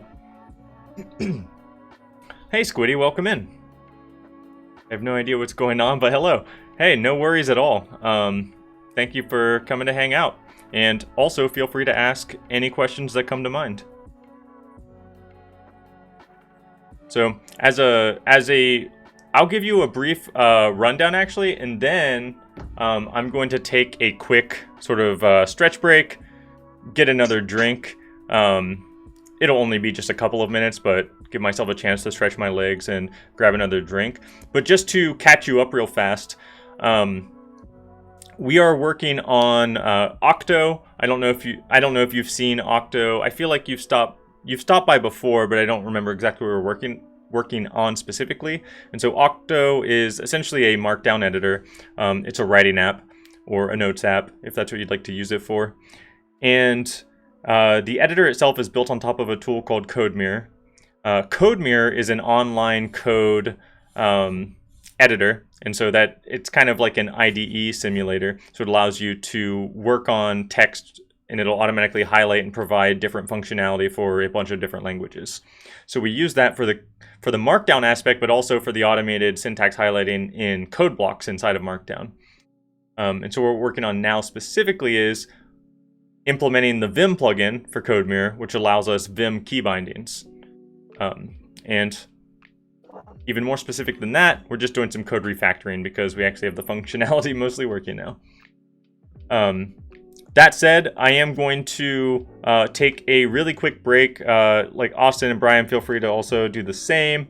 I'm only going to be like 2 or 3 minutes, but you know, if you need a few minutes, feel free. And then we'll just continue right here. I meant to take a break around the hour mark, and here we are approaching like closer to an hour and a half to 2 hours. So it's probably a good idea. But I'm going to mute myself, turn off the camera. I'll just leave the music playing and leave the editor open, and I'll be back in a few.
Hello, hello. And what do I come back to? That is, you can say whatever you'd like in chat, Rusty, as long as you're not being mean to someone.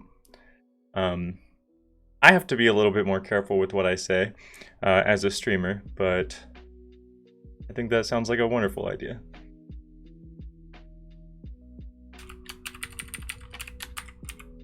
Twitch, TOS, and all that. Austen, Bryan, are either of you there or back or never left?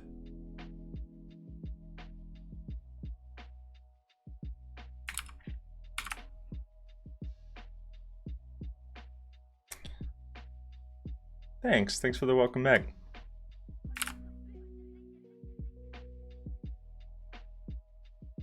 I'm going to assume that Austen and Bryan are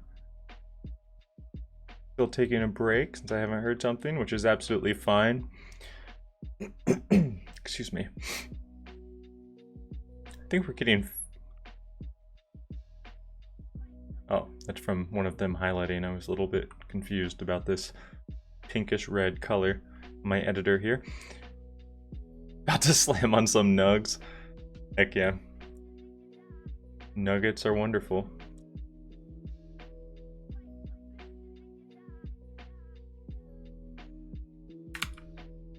While they're taking their break and potentially funneling back in, just double check. Yeah, okay.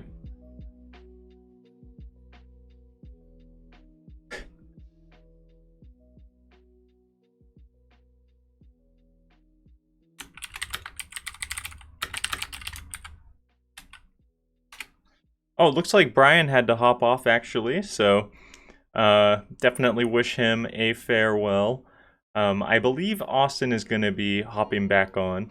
He's still in the live stream channel, he's just muted, so I imagine he'll be back here in a few, but I think Bryan's done for the evening. He said he might be back later, so I guess depending on how long we go, Bryan might be coming back, but that was definitely awesome.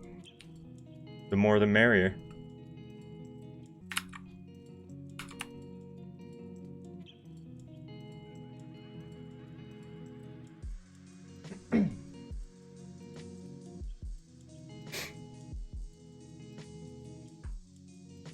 Hopefully, too, at some point down the road, we'll be able to find some problems that are a little more involved for pairing. I know working on CSS and HTML issues is never a ton of fun. Well, I shouldn't say never, but it often is a difficult topic to pair on. So there's more fun things for sure when we have more people. One thing that I would love to do on this channel sometimes is some coding katas, some little exercises where you essentially just start off with a challenge. And one thing that you can do with multiple people, which is pretty fun, is you can cycle the responsibility. So you can have a challenge, have one person write the code, have one person write the tests for that code, and then have one person refactor, and then just cycle that around. And you can do that with 2 people or 3 people or more people, honestly. So lots of cool little fun things I would love to do at some point. And especially with newer people, if there's anyone who's interested, always feel free to speak up. I'm always happy to hop on with someone. Obviously, if I'm going to have you on stream and have your voice on here, I'll have to get to know you a little bit beforehand. But I really enjoy collaborating on things. So always feel free to speak up if you're at all interested. And that can be on stream or off stream, either way.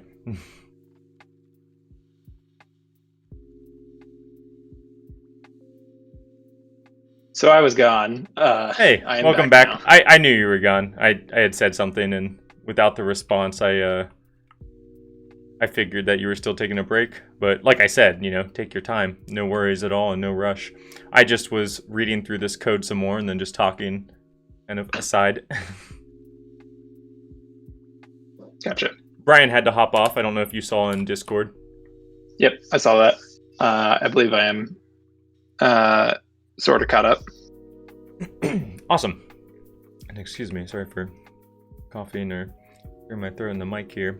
This thing is super sensitive, so I feel like no matter where I lean or go, it's gonna pick it up.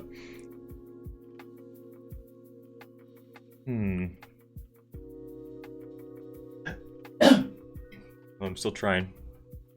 Okay, so for the most part, I think that we actually have this working fairly well.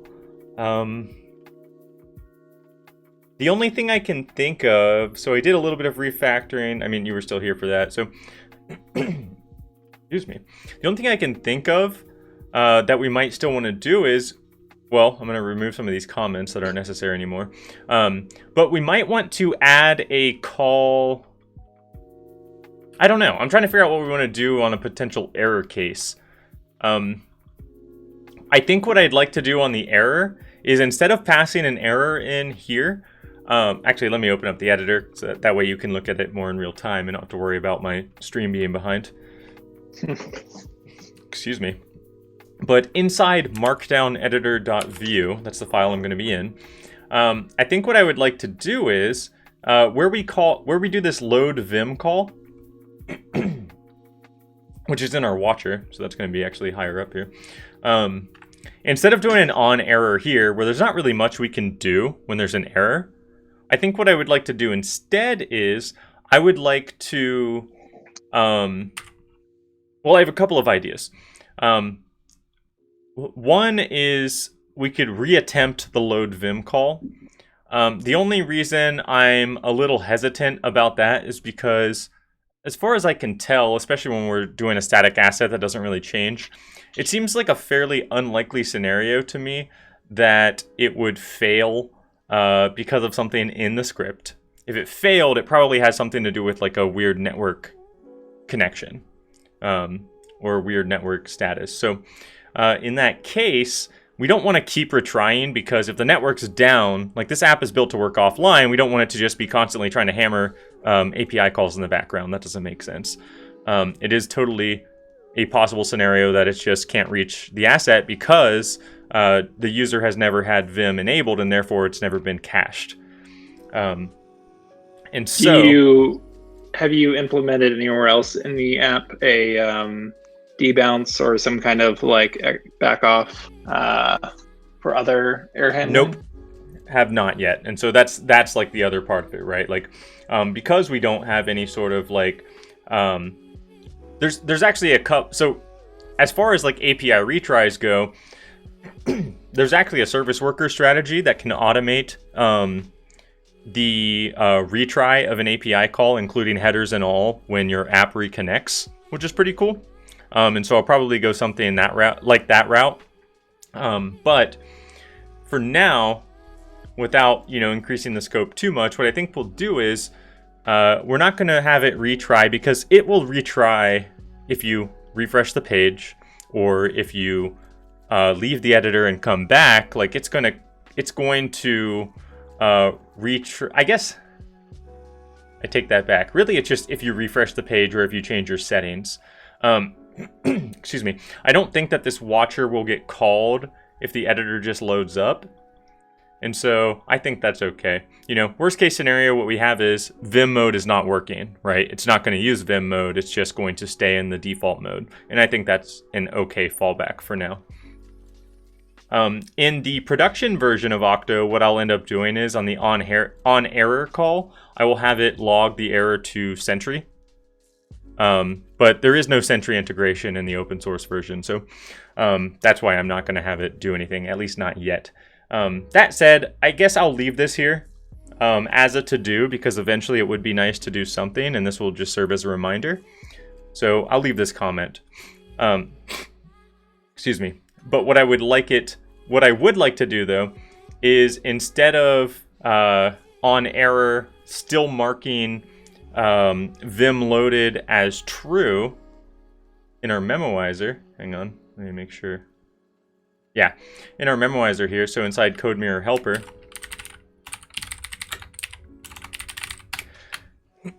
instead of marking Vim loaded as true, down here on load, right? Like we do want that to happen, but Oh, actually, I take that back. There's no need. So Vim loaded would only get marked true on the onload call, and the onload call would not be called if there's an error, which means Vim loaded would still be false. So it's not going to memoize if it errors out, which is what we want, right? We want it to be able to potentially attempt again if a code path were to trigger this again, this Vim, or this load Vim call. So I think we're good here. We needed this file open anyway because I wanted to remove these comments, which were just not super useful comments. I think what's happening here is fairly straightforward. This one I'll leave because that one actually does make sense to keep. We do need that. Excuse me. Okay.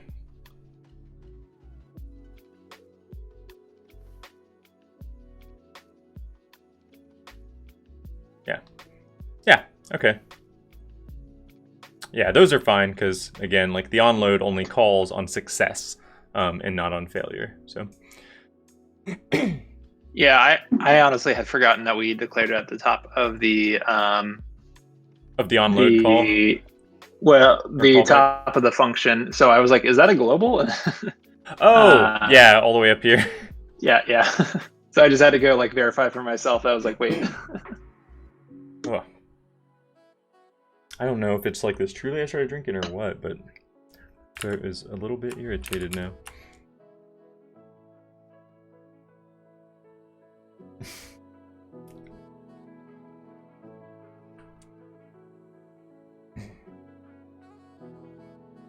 I mean, I think this looks pretty good. Oh,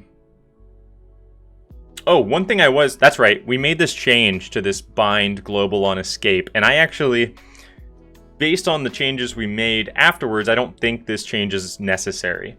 So I am going to revert those changes and make sure that things still work as expected.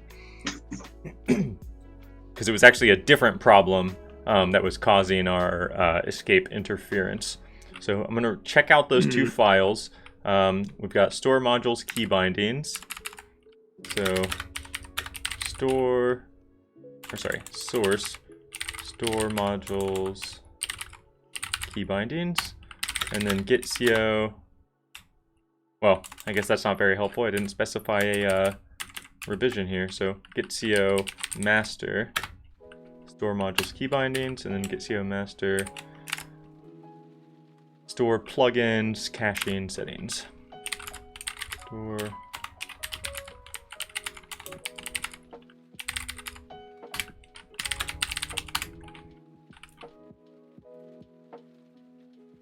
and then what do we have that's not staged? Oh yeah, those are the small refactoring. I'll just pull those in as well. Perfect. All right, so let's amend our commit again, push that up, and then I think we'll be okay to tackle that small style change, and that shouldn't take very long. Oh, damn it. I went ahead and made that revert, but I didn't actually test it.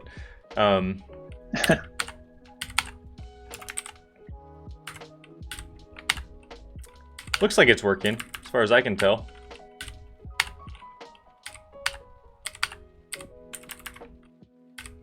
Whoops.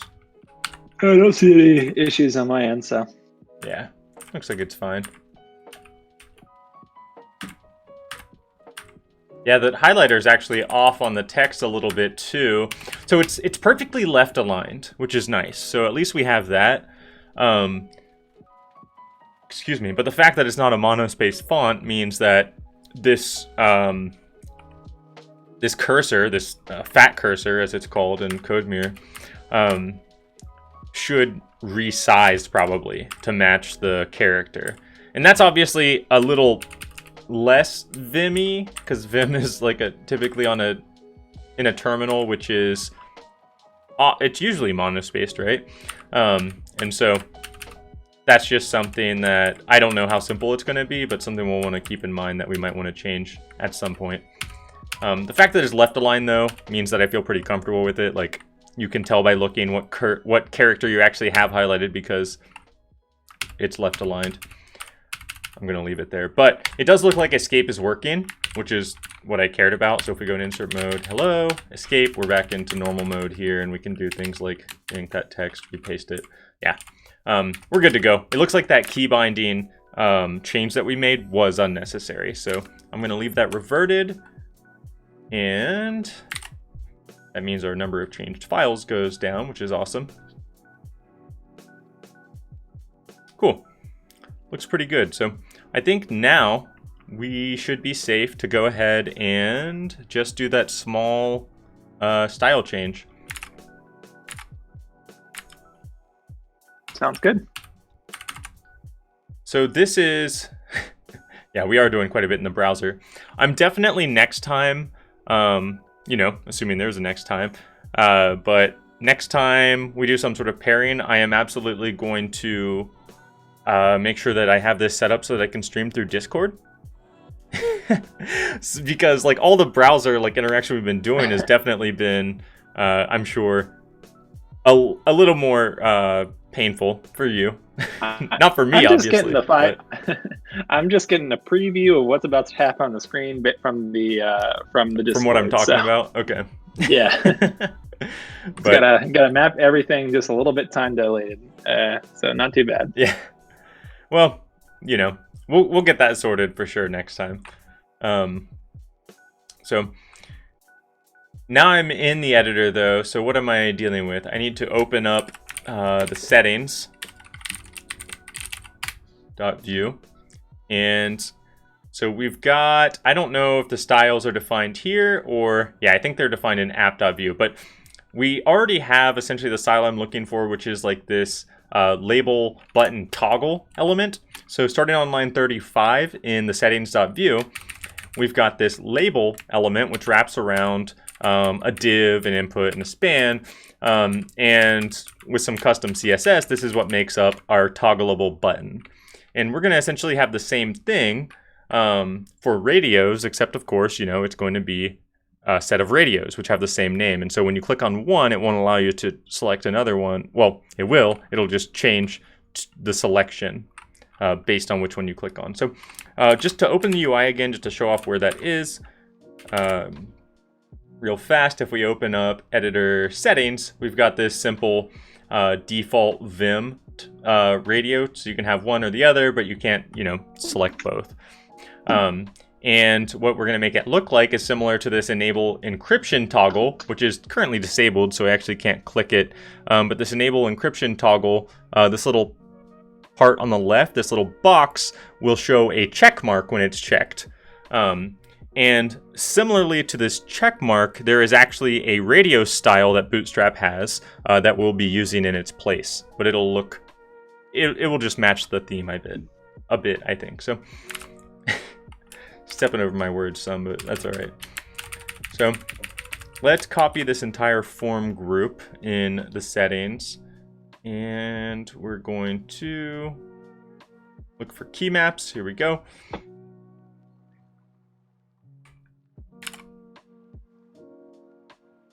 So we've got default and Vim. Are there alternative key maps out there? Like yeah. Here's Emacs or something. Okay, nice. That's what I was wondering about. That seems right. Good to know. There's also, I think there's a nano too or something like that. Okay. Yeah, so talking a little bit about the future of Octo, I do eventually, I mean, by the time we hit 1.0, so official release, which I don't foresee that happening anytime soon, because again, I still call Octo in alpha. I don't even call it stable enough to be beta yet. But by the time we hit the 1.0 release, I do intend on having like a full extension system in it, so that you can write your own plugins and extensions on top of not just CodeMirror, but Octo itself. So the idea is that you'd be able to use any CodeMirror extensions that you'd like, as well as extend the Octo editor itself. That's going to take a lot of thought and work, but you know, that is something that I do have in mind for down the road. So eventually we're going to have to figure out how to do these things without modifying core functionality. And just to correct what I said before, actually the other alternate key map is Sublime, which actually I'm curious if would closer match Atom, since I know Atom in some ways is kind of a spiritual successor to Sublime. Yeah, that's interesting. I'm not sure. I mean, that's I don't even know what a Sublime key map would. What does that even mean? I think Sublime actually has its own quirks for editing and navigation. So I think. Oh, how I guess I can go look at the Sublime Code Mirror demo. Oops. What am I doing? Let me pull this out because I got myself lost. Here we go. Okay, I just need to tab in once. Perfect. Getting rid of this and that. Oh, I guess it's, do we want these both to be in line or on alternate lines? Probably separate lines. So I will wrap this in a div. There we go. At least for now. I'll see. I might put them in line, but so we've got a div. Shit. There we go.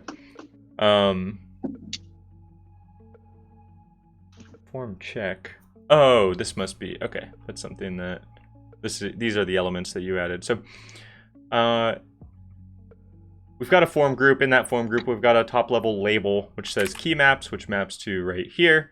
Under that, we've got a div, which this div wrapper specifically is just to make it so that each radio option is on its own line. And then the label itself, so this label wrapper and all the HTML inside of it, along with the classes, are what allow us to have this specific styling for enable encryption, which is what we're looking at. Now, of course, this isn't going to be for enable encryption. This is going to be... Actually, I wonder how vmodel works on... Oh, you just assign them both to the same. I see, you already did it. So we're going to change the vmodel to map. It's going to be key map. No reason to have it disabled. The type is going to be radio, and the class is going to be custom control input. So that looks good so far. Each of those look fine. The only difference is it currently says custom checkbox, and we'll be changing that to be custom radio or what have you. That looks pretty good. It just has a minus in there now. I'm not sure exactly what that means, but we'll come back to that. So we're going to do the same thing here for let's see, we've got default and we've got Vim. So we do the same thing here for Vim. And we have our default option in the UI and our Vim option in the UI. Yeah, currently they're acting very strange, and I'm sure that has to do with the custom checkbox class that they have on it. So I'm going to pull open the documentation here for Bootstrap, because Bootstrap has like these custom... I built these little buttons on top of the Bootstrap custom radio and custom checkbox styling that they have. And the whole reason for using these is just to make them match across browsers. Because while some browsers have pretty nice input elements already and input styles, some of them are kind of hideous. So I'd rather them just be consistent. Custom forms, I guess, is what it would be under. Wrong one, though. So custom forms. Forms, custom forms. Here we go. So we've got radios, which are custom control, custom radio. Well, at least the name makes sense. All I have to change is custom checkbox to custom radio in both places. Radio. And let's see. Hey, those look better. Next, I need to make sure they each have a name, I believe, to make sure they match. Although yours don't have a name. Is that not necessary when you're using vmodel? I don't believe so. Okay. But the value itself is necessary, so it knows which one is which value. So I need to make sure I pass in value default and value vim. So we will say value, sorry, let me go type radio, value default, and then value equals Vim. Hey! Look at that. And it works. Cool. So if you open the settings panel, you can see, should be mirroring, I imagine. You can see that it just reflects the existing ones that you have down below. And you should be able to click either button and have it toggle between them. Now, of course, I'm going to add a little bit of spacing between those two buttons because currently they're touching. But visually, they look like I was expecting them to. So let's see. What do I need to do? I need to add on this div a margin bottom. Actually, I'll just add a margin top on the lower one. I think that's a little bit more standard. MT2. There we go. And I can remove these divs here.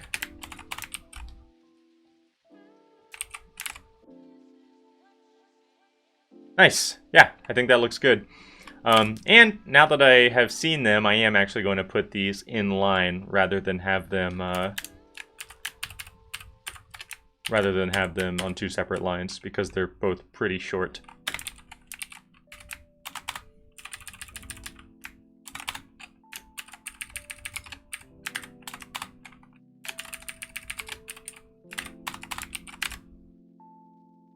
Well, I guess I need to wrap them both in one div because I don't want everything in line.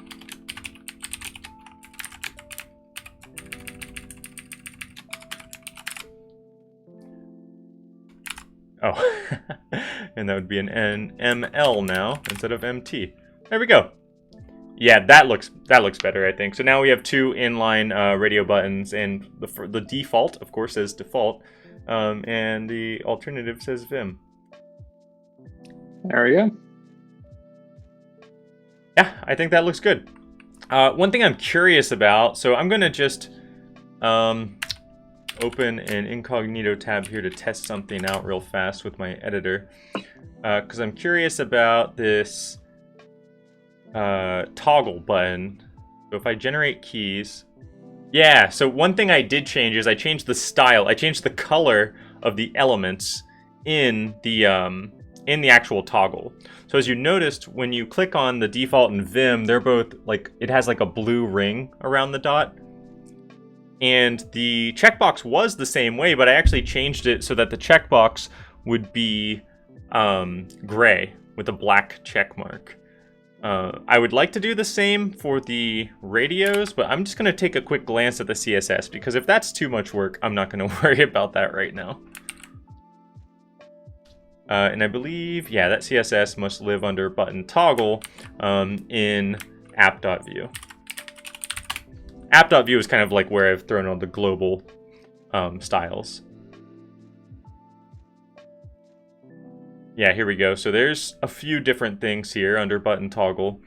For checkbox,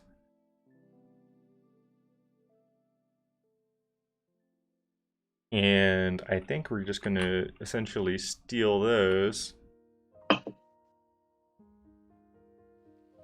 Oh yeah, I actually had to change the SVG import itself because the fill color. I don't know if you're looking in app.view where I am, but if you look at line 268, this background image, the actual data URL was passing in the fill color, so I had to I had to copy the data URL and pass it back in so I could pass the proper fill color, which is that gray color. Gotcha. So we're going to do the same thing. The only difference is instead of that data URL, I'm going to need to find the one for the radio rather than the check. If it even uses one, I guess we can find out here. It might not even use an SVG since it's such a simple shape.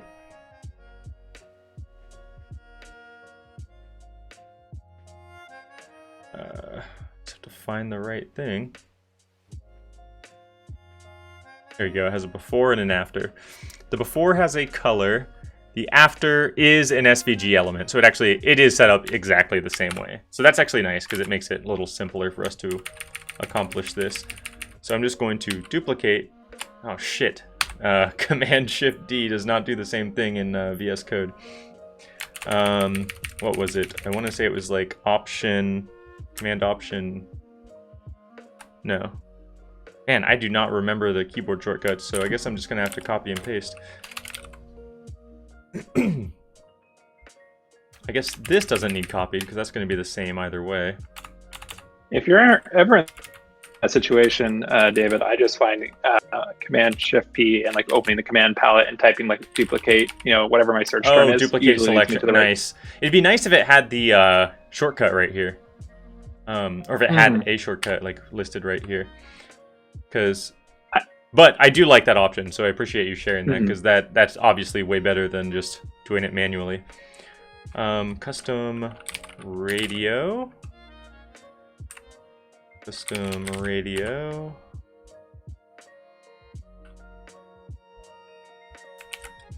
And then I think checked is still the proper selector even for radio elements. I'll come back to that.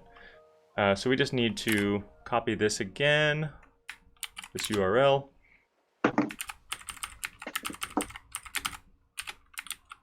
And then we need to update the fill here. Oh, that's interesting. Why is it already...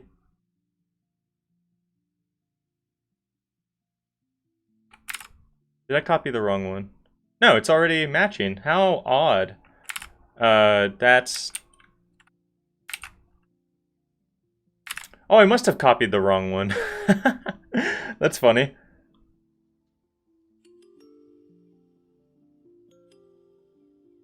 Oh, yep. There we go. Here's the one I meant to copy, the actual built-in. I copied my own, so I must have saved it before I actually opened that up to copy and paste it. There we go. And then the fill color should be off. Yep, it's white, and I want it to be 1A, 1A, 1A. There we go. Look at that. So now we've got our gray and black radio options to match. Very, very cool. Awesome. I think that's it. I mean, that looks good to me. It matches the style now between enable and disable encryption. Not that there's anything wrong with using colors, of course, but I prefer them to match the theme if we're going to use them. And for now, the gray and black on the settings page looks all right to me. Eventually, I might update it to use that matching blue style, but for now, I think we're good. There's one more thing that I just noticed, which could just be... Oh yeah, there's always this issue with text where it is like vertically centered, I think, but for some reason, or not for some reason, but because of trailing marks on text, I forget the technical term for it, but you have letters that go below baseline, like Y and G and J, and like you've got multiple letters that drop below the baseline. Well, the problem is when you have letters that drop below baseline, but only like one letter, ideally you wouldn't be vertically centering your text based off of the total height. You would vertically center it based off of the baseline to the top of a letter height. But unfortunately, when you're using Flexbox and you do a line item center, it's based off the entire element height, which includes that little tail that drops down. So it ends up making, I don't know if you can tell, I can definitely tell though, it ends up making the text look like it's slightly off-centered vertically and slightly like up rather than down, because it doesn't center based off of the main text. And I have not, at least until now, to this point, I have not found a way to tell it to center based off of a different property. You can say align baseline, but that doesn't achieve the same result. So just like a tiny little nitpicky thing that I'm just not sure how to fix. Okay. Yeah, for most of that explanation, I was staring at my Octo, waiting for it to refresh and pull your changes from your machine. So it was sitting there for a while as you were talking about the specifics of the alignment. Yeah, those things drive me crazy though. So I think we're good though. I'm gonna go ahead and push this up. So excuse me. This specifically is going to be a separate commit because it's a very specific style change.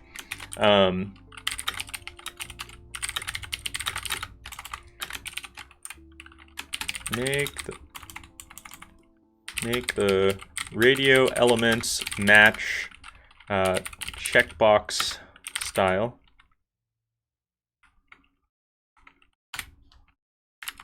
And then I think I just wanted to give that code one more little glance. Make sure I didn't forget like a ID or something that I don't want to copy over. It doesn't look like it though. We've got the values, which is fine.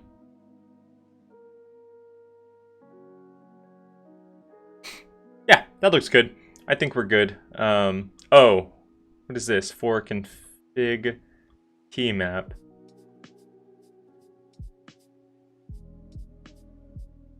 Oh, that's fine. We're not even, I mean, I'm just going to leave that. I'm not too worried because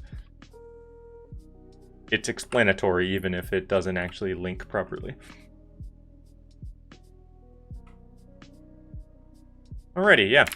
So I just want to change the commit message now. For this middle commit.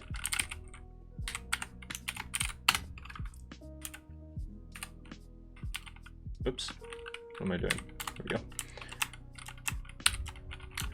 So what are we doing? We are only load vim.js when it is selected. When only load vim.js when the Vim key map is enabled. And then along with that, actually, yeah, I'm just gonna leave it at that. Only load Vim.js when the Vim key map is enabled, and then I guess fix odd behavior with Octo editor. I'll say Octo specific implementation because, you know, again, the behavior is definitely due to how the editor is implemented in Octo. So, looks good. And we'll push it up. So I think, I mean, I'm definitely fine with merging into master. Obviously, I do some extra testing before I do a release, but I'm happy with it. I'm happy with the progress that we made on that over the last really over the last week. So yeah, I'm excited to be able to play around with that. I don't know if I'm going to use that as my default, but I'll definitely toy around with it. It's definitely a nice option to have if you're someone like me who works in it in Vim regularly. So exactly, right. I should, and maybe if I start using Vim more regularly, I will find myself enabling that mode. Or maybe vice versa, right? Maybe if I use it in Octo enough, it'll force me to use Vim more for other purposes. But I'm going to go ahead and get that merged. Oh, I'm still on that incognito tab, I forgot. So I will give it the approval. If it lets me approve it, since I push commits. It did. Perfect. As long as you're not the author, I think GitHub does not have a problem with. Good. Yeah, I think we're good to go then. As long as you think it's good to push in, if there's nothing else that you're thinking of. No, I am happy with where this landed. Awesome. Let me merge that then.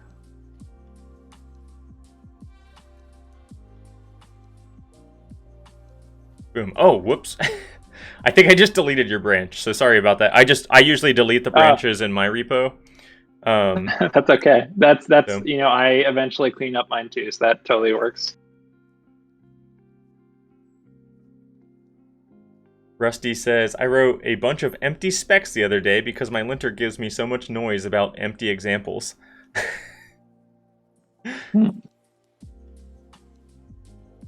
So wait.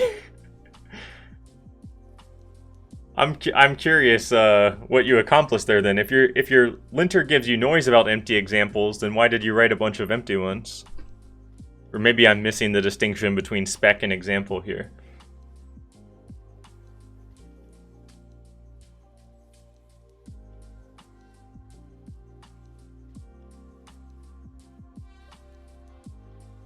Did that? Oh, yes, nice. So that also closed the issue that we had open. So down to 11 open issues. I'm excited. And a lot of these open issues are... Yeah, really most of these open issues now are just kind of like extra nice to haves or little nitpicky things, nothing too huge. Now the light theme is going to be a fairly large initiative. No, I mean, not really. I shouldn't say that. It's just there's a lot of Octo specific changes that I'm going to have to do and toy around with. It's a lot of pedantic. Yeah, exactly. Maybe not a lot of work, but it's a lot of nuance.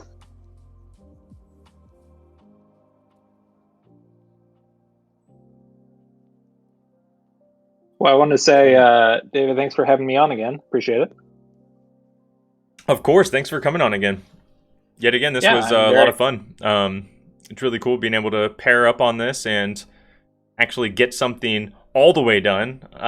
Last time was a ton of fun as well, but obviously I was really hoping we were going to finish it. And so it's really nice to actually get it out the door. And once I have a chance to run through, I'll probably make a couple of other additions to Octo before I cut the next release, but I would imagine that'll be coming soon. Yeah. I was curious while we're here. One thing I was wondering, as you're kind of encouraging more external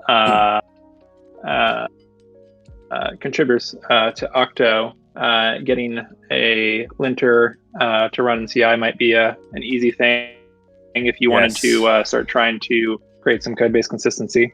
Yeah, that is a fantastic idea. Let's go ahead and just create that issue because like that's going to be huge. I completely agree. I know that right now it's kind of like freeform. There are sort of like stylistic things that I have in mind that are just not solidified, and that's obviously kind of a pain to work with. That's why for the most part for now, until it's implemented, I kind of go the approach of if I see something, I'll make a comment about it, but I'm typically not going to like block something from being merged in. I'll just make the change myself. But yeah, that's a really good call. So add,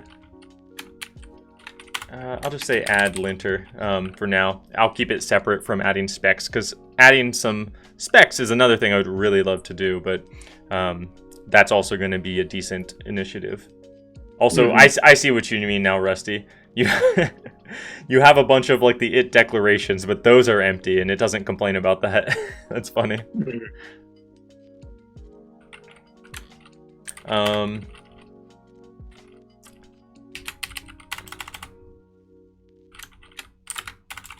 I'll just for now put TBD, potentially include prettier. I saw that comment, Rusty. I have considered it. I just haven't really dove into it. I mean, really, that's what it comes down to. I haven't really done anything with it yet, but I will definitely explore that. I'm assuming that when I do this, I'm gonna have to generate a giant like to-do file of some sort that ignores a bunch of code until we get it updated. As one does. Figure out which linter style to use. I've been considering making the change to go anti-semicolon. And it's kind of like I've always been very like hard on like pro semicolon using it in JavaScript, and it's kind of dumb because really unless you're like condensing white space, it doesn't make a difference. But it's just more fun to write code without it. Like ever since I've been writing Ruby, it's just nice to not have to worry about it, to be able to trust, you know, lines to be your separators instead. And so I think I'm going to choose a linter style that makes the code, while it might be a little less explicit, I want it to be just prettier, right? I want it to be like nice to write and read, because I think that's a lot more important than some of the small optimizations you might get from using it. Yeah, for what's worth, the front end heavy code bases I've worked in recently have all omitted mandatory semicolons. So yeah, I you're just in good company. they're just not necessary. And I feel like it's just some leftover sort of like opinion I have from when I used to write JavaScript like years ago. Which really no, I'm right holds there no with ground. you. Okay. Added that. But at least now it's tracked. It's in the issue list. So once I get a chance, I will absolutely add that in. It's always a hard like decision to decide, like, do I add new functionality? Do I refactor the code? Do I make it easier to write code, right? So lots of it's fun now because like when I first in terms of like actually adding it, I would say that GitHub Actions has made this, like, if you're interested in using GitHub Actions for this, has made it pretty straightforward, since you can essentially do it with just a YAML file declaration. No need to authorize another service or run your own hardware or anything like that. So yeah, I mean, I am absolutely down to use GitHub Actions. Yep, and I found that the minutes they give you as an individual or a small project, it's pretty much yeah, it's plenty. I've seen it. It's kind of crazy actually how much they allow you to use like per month. It's like, man, what wasn't it like 2,000 or something, or I mean, it's definitely, there's reasons, they want to encourage you to get familiar with the tooling so that you adopt it, at your company where you right. Absolutely makes sense. But I have found their actual actions syntax in YAML to be pretty nice to work with. It's right in line with like Travis CI, like, because I've written some Travis CI YAML myself, and I have dug into actions a bit. I actually almost used a GitHub action when I was figuring out how to auto deploy Octo, actually, because Octo runs on, for those who aren't aware, the Octo app itself actually is hosted entirely on GitHub pages. So, excuse me, that means both the open source version, which is built at try.octo.app, that's running on GitHub pages on this repo, and also the closed source version, which closed source only with minor differences between the open source. Again, it's a fork. It just has some integrations like Firebase, Sentry, and a couple of other nice things. But Octo.app itself is also running on GitHub pages because it's just a Vue app. It just compiles down to HTML, CSS, and JavaScript. But I was looking in for a while into how I could incorporate that pipeline using GitHub Actions, and it was really straightforward. I really liked it. I didn't end up going that route. I ended up just using a npm package, and I just run a command when I want to deploy.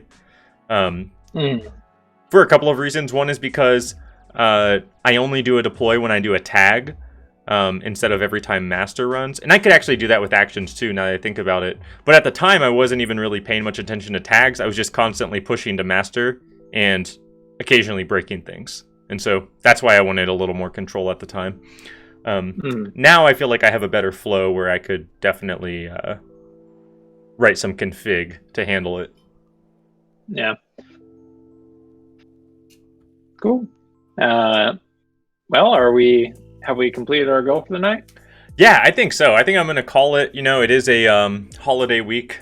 I know you're enjoying some time off. I'm actually going to be off too, thankfully, for the next few days. So I'm excited to decompress a bit. But I think now's a great time to call it. So thanks again, Austen, for hopping on. This has been great. Hopefully you can join again on another feature down the road.